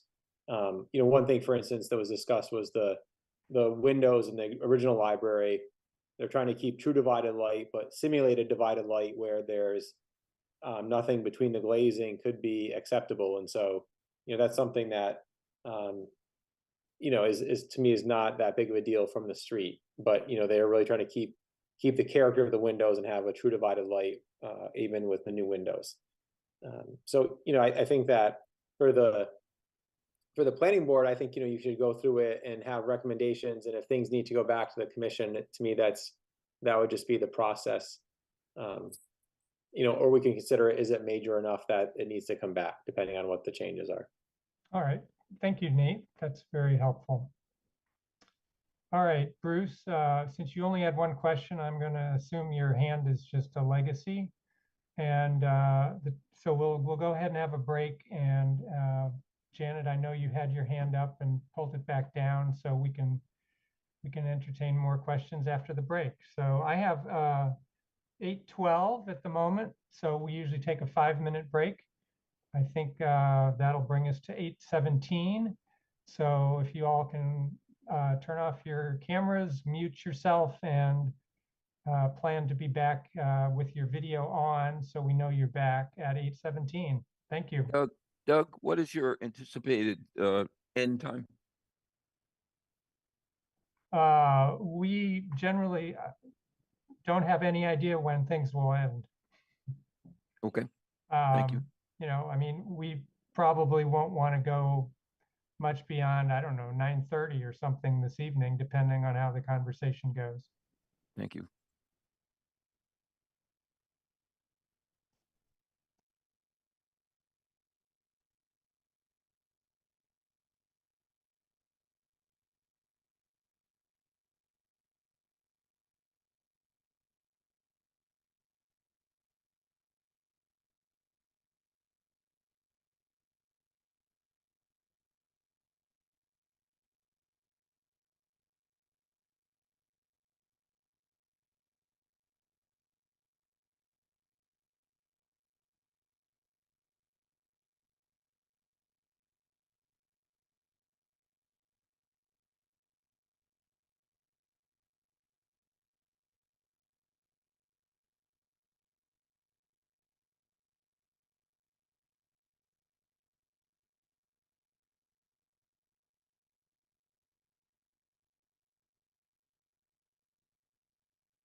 All right, it's 8:18 and I see Janet's back. As you all trickle back in, please turn on your video.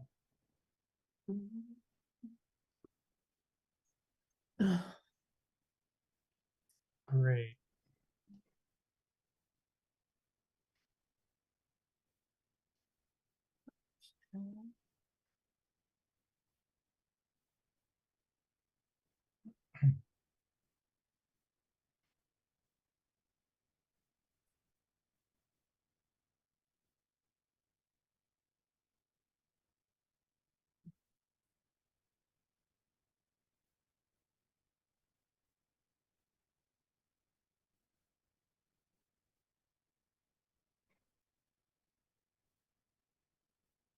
All right, we've got all the board members back. I realized during the break, a couple of things I should say. One is in my earlier disclosure, I did not realize that Tony Shao was going to be part of the presentation. And I had some limited amount of interaction with Tony when his firm worked on the chapel renovation at UMass. So good to see you again, Tony. The second thing is we neglected to have any site visit report and went immediately into some questions, which was fine. I was one of a number of us from the board, and Chris was along with us on a site visit last night. Are there any other members who were on that walk that want to give an overview of what we witnessed when we were there? If there are, please raise your hand. Otherwise, I'll try to remember what happened. We met out front with a couple of members from Berkshire Design, and we heard about the grade changes on the south side of the building, and some descriptions of the changes to the entry to the building, and that Tony mentioned this evening. We walked around the east side and talked about the parking. That was the point at which we heard about some of the trees that were going to be taken down, that the current handicapped entrance is now would turn into a staff entrance. We walked around the back to the south side, looked at the shed first, and the trees around the shed, talked about the rain garden, walked around to the entrance on the north side, and talked about the site wall and the way the entrance is actually going to shift. That's where we first saw the portion of the building that would be demolished, the 1990 whatever portion of the building. I think I was surprised to realize that the north end of the original building is going to remain and will actually be subsumed in the addition that's coming farther north.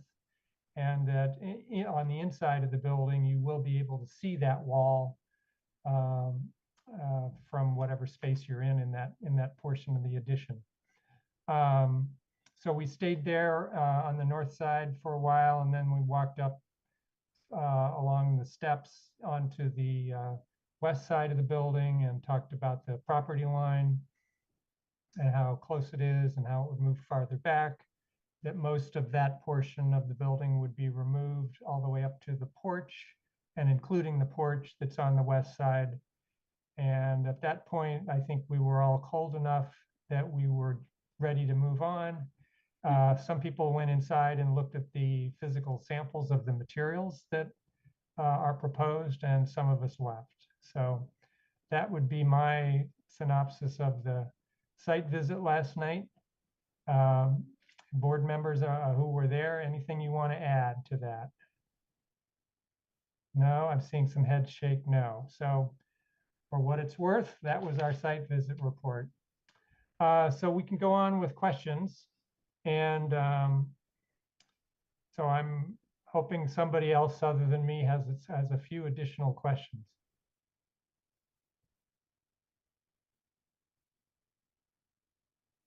All right, well, I'll ask a couple more. get mine taken out of the way. I guess, Tony, last night and this evening, I wanted to talk to you about the plaza at the front of the building and how you're changing the entry, so raising the plaza on the south side so that there's an accessible path into the front door. And the thing I was concerned about was those white clapboard projections on the south side of the building, and that by raising the grade there, you might be above the wood structure of those two protrusions, left and right. And how you might, whether by raising the grade there, you're actually going to be causing the sills of those to rot out pretty fast. Do you want me to address that, Tony?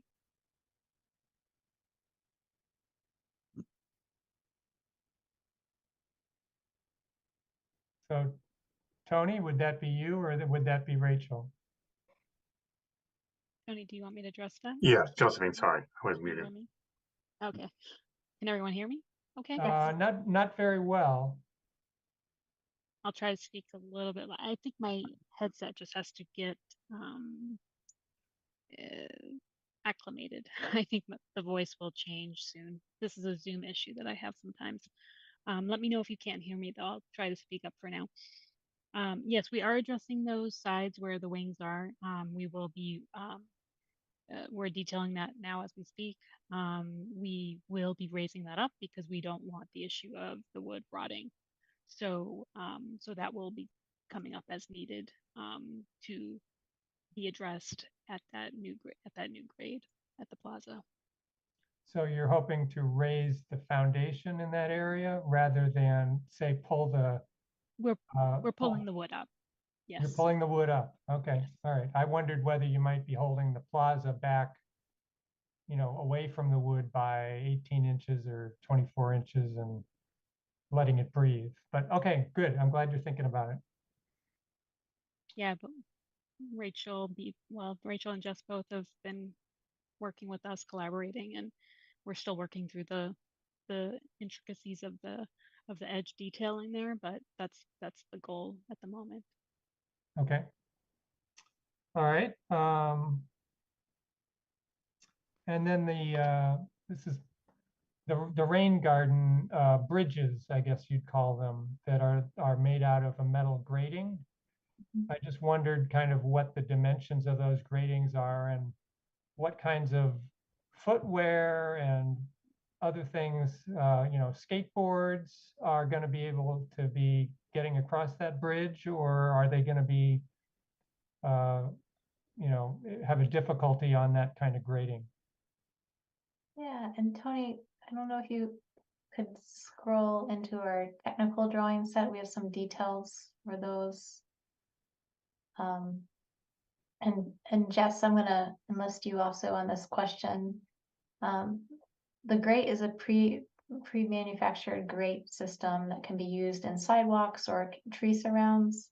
I believe it's accessibility rated. Jess, do you know offhand what the opening size is for those? I don't know offhand, but it is accessibility rated. They used it at another college.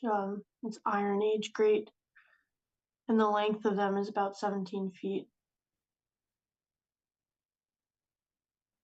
All right. Well, I guess I just want to express that as a concern. And I guess the last question was, I'm not sure you'd really want to entertain it, but when I'm thinking about sustainability and solar gain versus thermal loss, on the north side of buildings, I often see or think about having fewer windows and a little more wall assembly. And I just wondered whether what's going on inside what's in the spaces on the north side of the building that need all those windows. I'm going to see if I can get to the plans, back to the plans.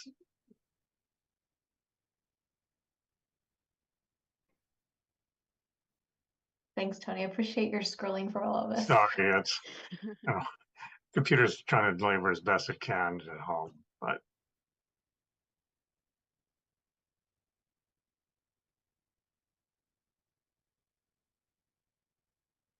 So on the north side, while this is sharpening up, what we have going on in this particular instance is that we have the adult fiction area, and there's a large group of seating area against this north wall.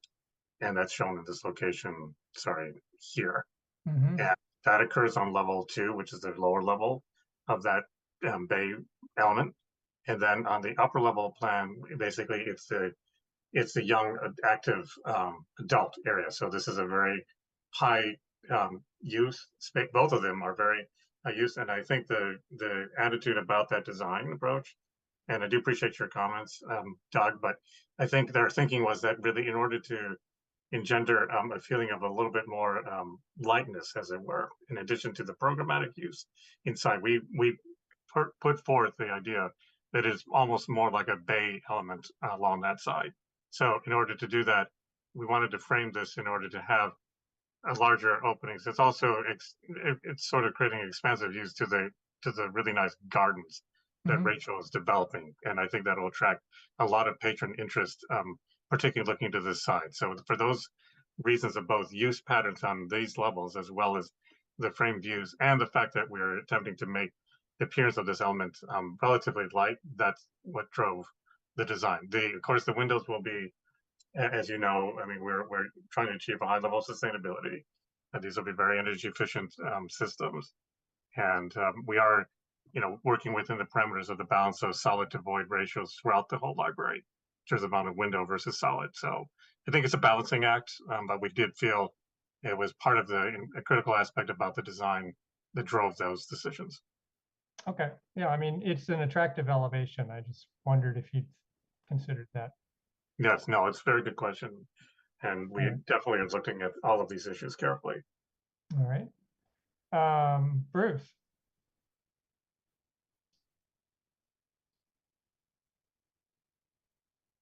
Okay, I've probably got another 5 questions. They don't all have to be asked and answered tonight, but I'll go another 2, I think.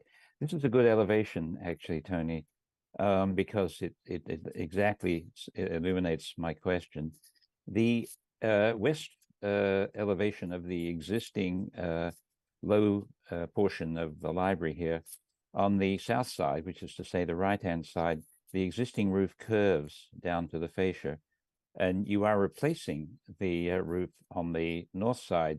At the moment, it does also curve down, but you're replacing it with a roof that doesn't curve down. And I'm wondering if you could explain your design reasoning for that, because it feels to me as though it would be elegant to maintain the symmetry of the curvaturousness of this end of the existing building. Really good question. We are continuing to refine the study of this particular area as we speak. The existing portion which we're removing, as you rightfully point out, Bruce, does extend, connecting to an element that goes like that. And the curve is doing something rather different, but when we remove all that portion there, we are, of course, replacing this particular area with a new sort of extension of the roof. But with respect to your question about symmetry vis-a-vis, having this last like curve or kick out, I think these are still at the level of details that we are continuing to refine. I don't know, Josephine, if there's anything else you want to add. It is a important area, and it is a transition area between the historic part and the new. Yes, thank you. That's very helpful. So we just stay tuned, I guess. Yes. Doug, if I may, my next Sure. question is a change from the historic and the elevational to the parking. And I guess we are going to be asked to provide a waiver here. And it's been done before, and it's a pretty colossal waiver from 500 plus spaces down to, I don't know, single digits. And I understand, I think, pretty clearly the logic for doing that, and certainly the logic for not trying to be stupid with parking. So it feels right to me, and I just wanted to preface my question with the sense that I think I understand the art of the possible here with parking and what's necessary and what's related to, how it relates to all of the other facilities, parking and pedestrian and public transport and so forth around. So at the moment, in principle, I'm fairly comfortable with that. The one question is that whereas you have two handicapped accessible spaces, you're also providing an EV charging station. And I have to say that it occurred to me as I thought about that you've got one of these 7 or 9 spaces, I can't remember exactly, one of these spaces which would seem to have a rather precious use. And it might not be, I don't know how these EV charging stations work, except when well, actually, I don't really know how they work. I don't know how the market, how the whole infrastructure is kind of evolving and so forth. But it does seem here that a single one of these spaces dedicated with an EV charging station might not be the best place in town to have an EV charging station. And I wondered what your thoughts would be on that. Yeah, I think the EV charging area is actually for the library van. So the library is hoping to transition to an EV powered vehicle. Okay. Do you want to speak to this a little bit? Yeah, Bruce, love your question. Thank you. Yes, it's for the library van. We just purchased our first all-electric. It's the delivery vehicle that we use for interlibrary loans to go back and forth between all 3 of the buildings. So it's for the library van only. Thank you very much. That's a great answer. And I think it answers Doug's question as well of earlier. Doug, that's it for me for the moment. I'll hold my my 3 or 4 more. All right, Janet. I'm a little confused by the answer that Tony gave to Bruce. Are you still designing the west side? Are you still working on the design for that? And then also, are you still working on the windows with the Historic Commission? I'm just kind of... No, so I clarify. So the question that Bruce raised has to do with a particular transition at the element of the west elevation that basically kicks the piece of roof, which it's this part right here. And we are right now in the process of, in just this one small area here, continuing to refine that part of it. So nothing else is changing on the rest of the design. It's a very focused area that's only concentrated here. Okay.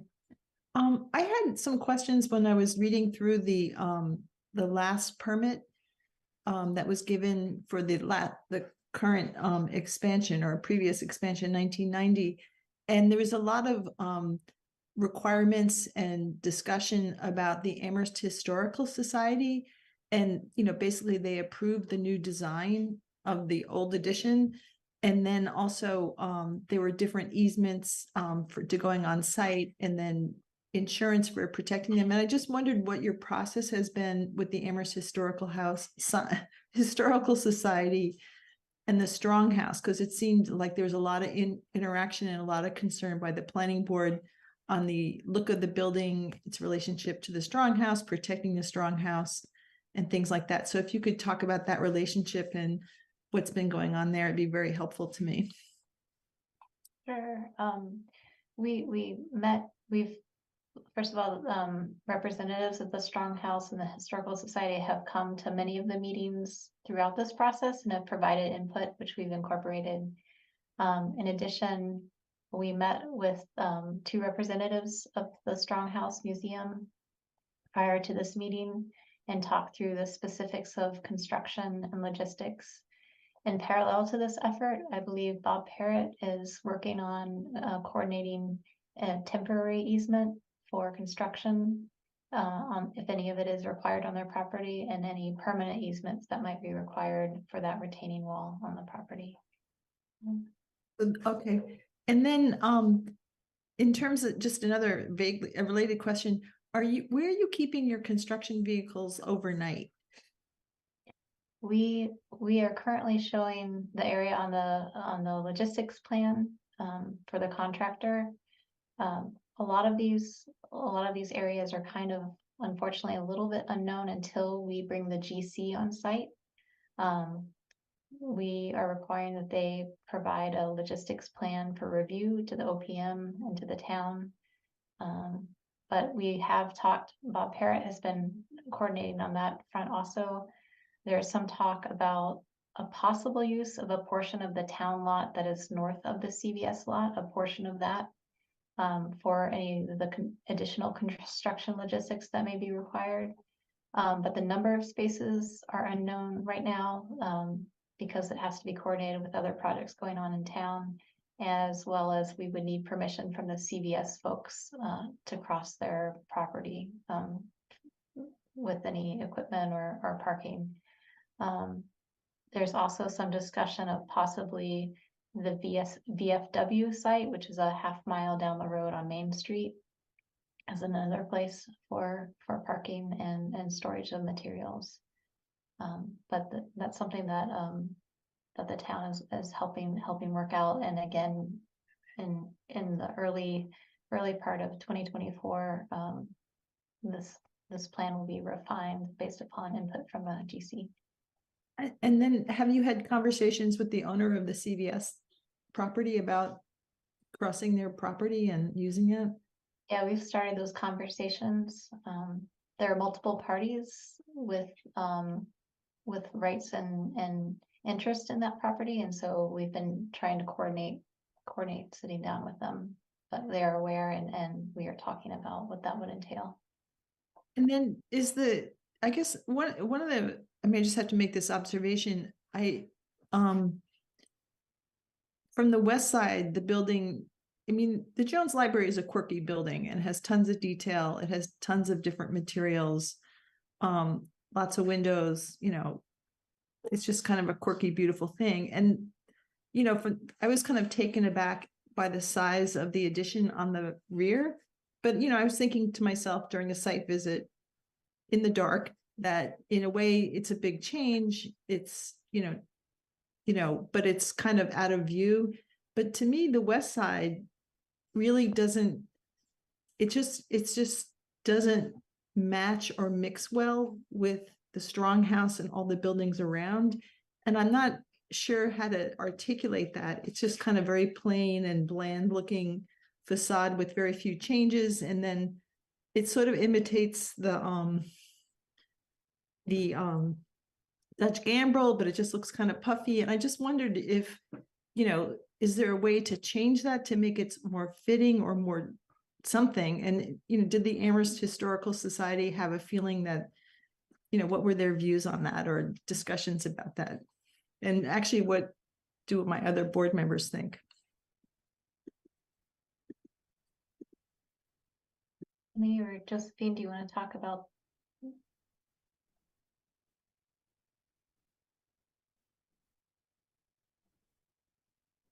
Yeah, I don't know who from the design team would be the persons to talk about that, but sounds like it would be productive to hear sort of a recap of the conversations with the historical museum. Oh, Tony, if you want to take that. Yeah, so, I mean, I think, the whole gist of this attempt of this project was to mitigate the scale of, a substantial addition. And with respect to trying to maintain the historic fabric of the main front portion of the library and create a complementary nod, but not be, for one, imitative of that. And I think the second, as I think we showed in the elevations and the massing studies, in particular on this side, is that the portion of the massing does scale back against it. It's of the library extent this side here. I think we're purposely keeping the overall height certainly below the roof line of the main body of the historic portion of the library in front. We turned, towards the sort of modified gambrel end here in order to mitigate the mass and step back the plane of the roof. We are introducing, different scaled windows, which is in keeping with the character of the new addition. And the materiality of it is in an attempt to be complementary, but again, not to mimicry. And by the way, just so you know, in this particular rendering, that tree is not limbed up like that in reality. So that existing tree comes all the way down. So to a large extent, the addition, even from this viewpoint, certainly from this vantage point, will be almost not visible, because the tree, to the extent that it's there, really obscures it. We just did for the purpose of the rendering in order to make the addition visible. But I think we did feel that it is a balance between the historic complementing the scale, but also acknowledging that this is something new, and we are not attempting to mimic, but we're trying to complement. And I think a lot of the things that address both the relationship of the massing, and I think the reading from other local groups have generally been supportive of this. So I think this has been in front of folks for for a while, and I think we did a lot of things to try to mitigate scale and elements that we can in order to create the addition that we are proposing. Okay. Doug, can I yes, just piggyback on what Tony was saying? So the Stronghouse folks, they've been great sports with us throughout. We've been working on this for 12 years, and they've been coming to all of our meetings, and they've commented on materials and the way the roof looks and all of that. So, and we've gotten nothing but positive feedback from them to date. So thank you. All right. Chris, I see your hand. Do you want to weigh in on this?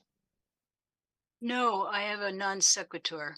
Oh, well, go I ahead. noticed that Fred Hartwell was not among our panelists, and so I checked my email about 10 minutes ago and realized he didn't have the link and so couldn't join the meeting. So I sent him the attendees link, but I'm not sure that he's still interested or able to join. So I just wanted to say that he is among the attendees. he is among the attendees. Yes. Great. So maybe Pam can let him in as a panelist. Thank you so much. All right. Okay. Great. That's it. All right. Welcome to Fred. We're sorry we didn't let you in sooner. All right.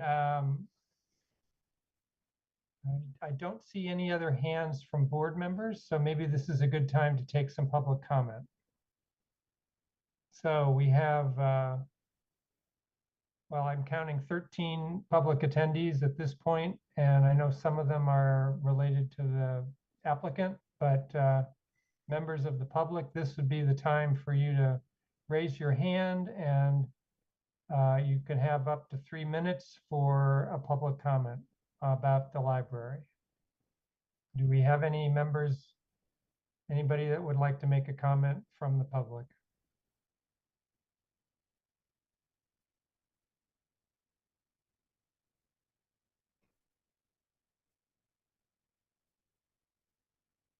Okay, I am not seeing any raised hands from the public. I guess we can go back to our board discussion. So I will say, I don't think we're really prepared to vote on this project this evening. I expect we will continue this hearing, these 3 hearings, to another date. If questions come up that the design team needs to get back to us with answers, we can do that at the next meeting. And we haven't heard from a couple of the town departments. I think it was it Chris? I forget. It was fire and maybe the town engineer who needed to comment on this project? That's right. Fire and the town engineer need to comment. Bob Parent, who is the capital projects coordinator, has been speaking with them, and I understand that the design team has been meeting with them regularly, but they haven't given us anything in writing. Okay. All right. I know Mr. Surratt asked earlier how long our meeting was likely to go, and I couldn't tell him. If we don't have a lot more discussion this evening, we could end soon. Bruce, I thank you for bringing your hand up. Well, I'm prepared to move that we continue the three special permit hearings to and then insert the date. And Chris, can you advise what that date and time might be? It can either be December 6th or December 20th. All I guess right. we could ask the applicant what their. I guess they would prefer us to move quicker rather than Yeah, slower. sooner is probably better. Sooner But would be better. Chris, do you think that the fire department and city engineer are likely to have comments by the 6th? We can pursue them. Pam and I Okay. will pursue them. Okay. All right. And we will also have draft conditions and draft findings on that day. Right. I know your development report wasn't completely finished either. Mm. So Fred is now in the meeting, and Fred has raised his hand. So since we kept him from making comments until now, Fred, why don't you unmute yourself and tell us what you want to say? Doug, a point of order, is my motion tabled for the moment or just dismissed for the moment and we'll come back? Oh, I'm sorry, Bruce. I'm happy to withdraw Yeah, it. And I mean, let's table it for a minute.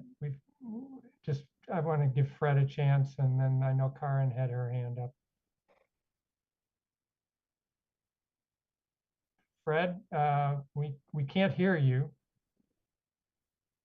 Oh no, you are unmuted, I can see, but we cannot hear you. No.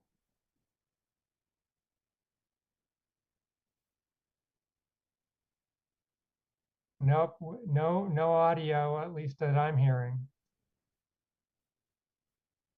But you appear to be unmuted. Okay, thank you for trying. All right, Bruce, why don't we go on back to your motion? So you made a motion to continue the three hearings to a date certain, and yes, we're proposing December 6th. yeah, I suppose it would be 6:40 or 6:35 on December 6th. Yes. And might I make a suggestion that that staff or somebody help Fred there, because this is not the first time that Fred's had audio problems, and I think we need to have him in the meeting. I'd like to know that he can be, there's some support here that can get him in. Yeah, I guess the other thing he could do would be to phone in, maybe. Chris, you have your hand up? Yes, we have had people phone in when they can't make their audio work, so that they have their image on Zoom, but then they have their voice come through on the phone. I also wanted to suggest if Fred was not watching on Amherst Media, that he would be, it would be good if he would be watching a video of this meeting so that he would be able to vote. Maybe he was watching on Amherst Media, but if not, Pam or I can send him a link to the video when that becomes available. So then he can attest to the fact that he watched the meeting. Fred, would you gesture to make sure you can hear us? Is that right? Okay. All right, so you've heard what Chris said. Okay, so I'm good with the motion. yes, you have a motion on the floor. And does anybody want to second it? Or I guess I'm happy to second your motion. Any further comment from board members? No. Okay. All right, we'll go through a roll call to continue the hearings to December 6th. Starting Bruce with you. Aye. And Jesse. Aye. And Janet. Aye. Johanna. Aye. Karen. Aye. And Fred, I'm going to say, if you're okay with that, give me a thumbs up. There you go. Thank you. I'm going to record you as an aye as well. And I'm an aye as well. We have 7 votes in favor of continuation. To the applicant, the design team, and the library staff, and the library trustee who's here, thank you very much for your time this evening. Thank you. Thank We you all. appreciate it. Thank you very much. So we'll see at least some of you back on December 6th. Yep. Have a good Thanksgiving, everybody. Thank you. as well. Thank you. Thank you.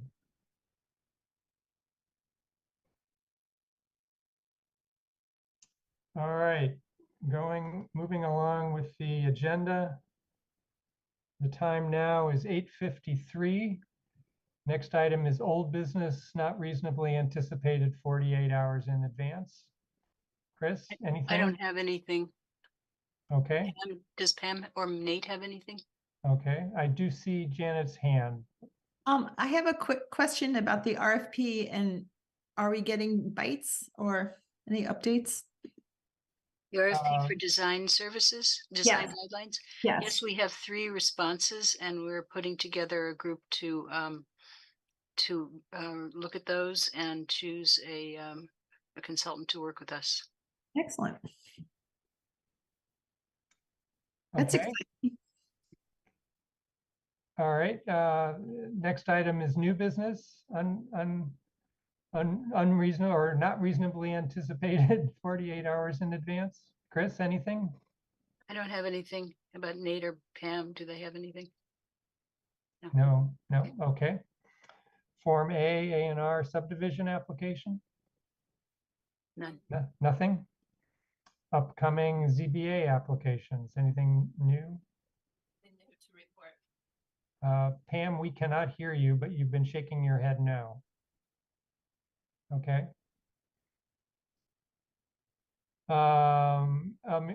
Coming special permit or site plan review, subdivision applications? We have an application that we're pretty certain is going to come in soon, and it is for the trails at Hickory Ridge. Pam and I are working with Jen Mullins of our department and Dave Zomek to put together that application. So that should be coming to you sometime in December. My guess is it would be December 20th. Okay.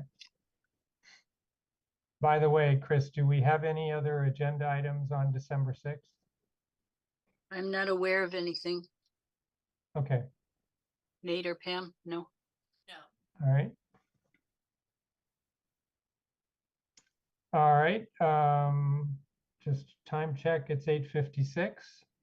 Looks like we're up to item 9 on the agenda, Planning Board Committee and Liaison Reports. Bruce, we'll start with you for Pioneer Valley Planning Commission. Nothing to report there, except that they're having an annual gathering kind of party, which I don't think I'm going to, but there hasn't been a meeting. There will be shortly, but not yet. Okay. For CPAC, I will report that we are now in the midst of our season of more intense meetings. We had the first maybe four proposals presented to our meeting last week. We have more proposals being presented tomorrow night, and we have a pretty intense, I think, weekly schedule roughly through the end of the year. And that's really all I have to report about CPAC. DRB, Design Review Board, Karen? Nothing to report this time. Okay.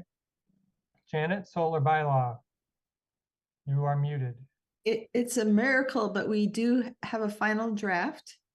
Nobody's in love with it, but there's enough people in like with it that we got votes. And then Chris is like renumbering it and putting it into sort of form. And I can't say when that will be done. And then there's going to be some reports that the board has to approve, the bylaw working group, I'm sorry, not the board. And then it will go to town council, and its fate at that point will be decided. Is that accurate, Chris? Yes, we will be presenting it. Dwayne Breger and Stephanie Ciccarello and I will be presenting it to town council on December 4th. and there will be a memo to accompany it, and we will be putting in all of the changes that were agreed to at last week's final meeting of the solar bylaw working group. Okay, so did you say the final meeting of the solar bylaw working group? We had the final meeting last week on the 9th. All This is right, cause for celebration. okay, so we can take this off the agenda for future meetings. I mean, Janet, if you want to, I don't want to keep talking about it. No, no, I'm just saying the topic of the solar bylaw will be, will come back to us, but I didn't Yeah, mean. I assume I- if town council likes it enough, they will refer it to us and we'll actually have it on our agenda. Yes. And then Okay, it's not going to be like hidden under wraps if you wanted to look at the draft. So once Chris is done. okay, that would be great. All right, and then CRC, Chris, anything to fill us in on? Yes, the rental registration bylaw is going to town council. And I understand from talking to Rob Mara that the first reading will either be this coming Monday, which I think is the 20th of November, or it will be the following time, which would be December 4th. It'll either be, so November 20th or December 4th will be the first reading, and then they'll have a second reading, and hopefully they'll approve it. So you sent us I guess, the text of that bylaw proposal, and you also sent some comments from the town attorney. Is it likely that the town attorney's comments will influence that bylaw, or at this point, is it too late to change it? I think that the town attorney's comments will influence the bylaw, but I'm not sure exactly how. But when I spoke with Rob Mora today, he didn't think that the comments were substantial enough to really, derail it in any way. He thought they were reasonable comments. Okay, Janet? I'm sort of surprised to hear that. I was sort of confused because it sounded like, oh, you can't enter people's apartments, rental apartments or apartments without permission, because it's violating a constitutional right. And so that did seem substantial to me. But I also wondered, like, how does the Board of Health inspect restaurants and, schools and all the things that they do? So it seemed to me like, there must be a workaround to that saying you can't get a rental permit unless you consent to this, or do you have a sense of that? Or am I going too deep? I think you'd have to pay attention to the CRC meetings. I'm not into it enough to know the answer. Maybe Jesse knows. He raised his hand. Yeah, I saw a draft of it. My understanding was it was just about scheduling. It wasn't unannounced permitting visits. Janet, it was the landlord. The issue I understood was they're making the landlord schedule additional visits, and that's what's the objection. Okay, Nate, I see your hand. Maybe you have another take on it.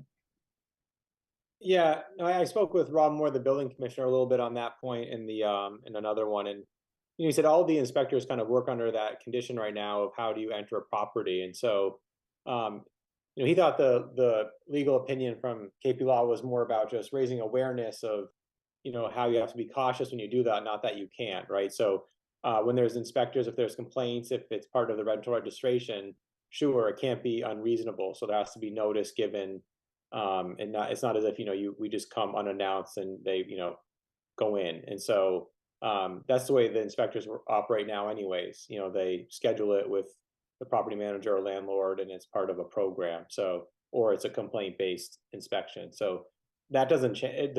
Rob said what was written in that memo doesn't change the way they would operate it. Okay, thank you. That's very helpful. All right. All right, anything else on CRC, Chris? Nope. Okay. All right, the time is 9:02. Report of the chair. The chair has no report. Chris, any report of staff? No, I have no report. Thank you. All right, anything else from anyone on the board or staff? Anything else we want to talk about? May I just remind everybody that we do have a meeting scheduled, an in-person meeting on November 29th. Mhm. That would be my report, and I hope that you're all able to come. And it would start at 6 o'clock, 6. right, Bruce? Yes. Okay, so everybody have a great Thanksgiving. Thank you. And we are adjourned at 9:03.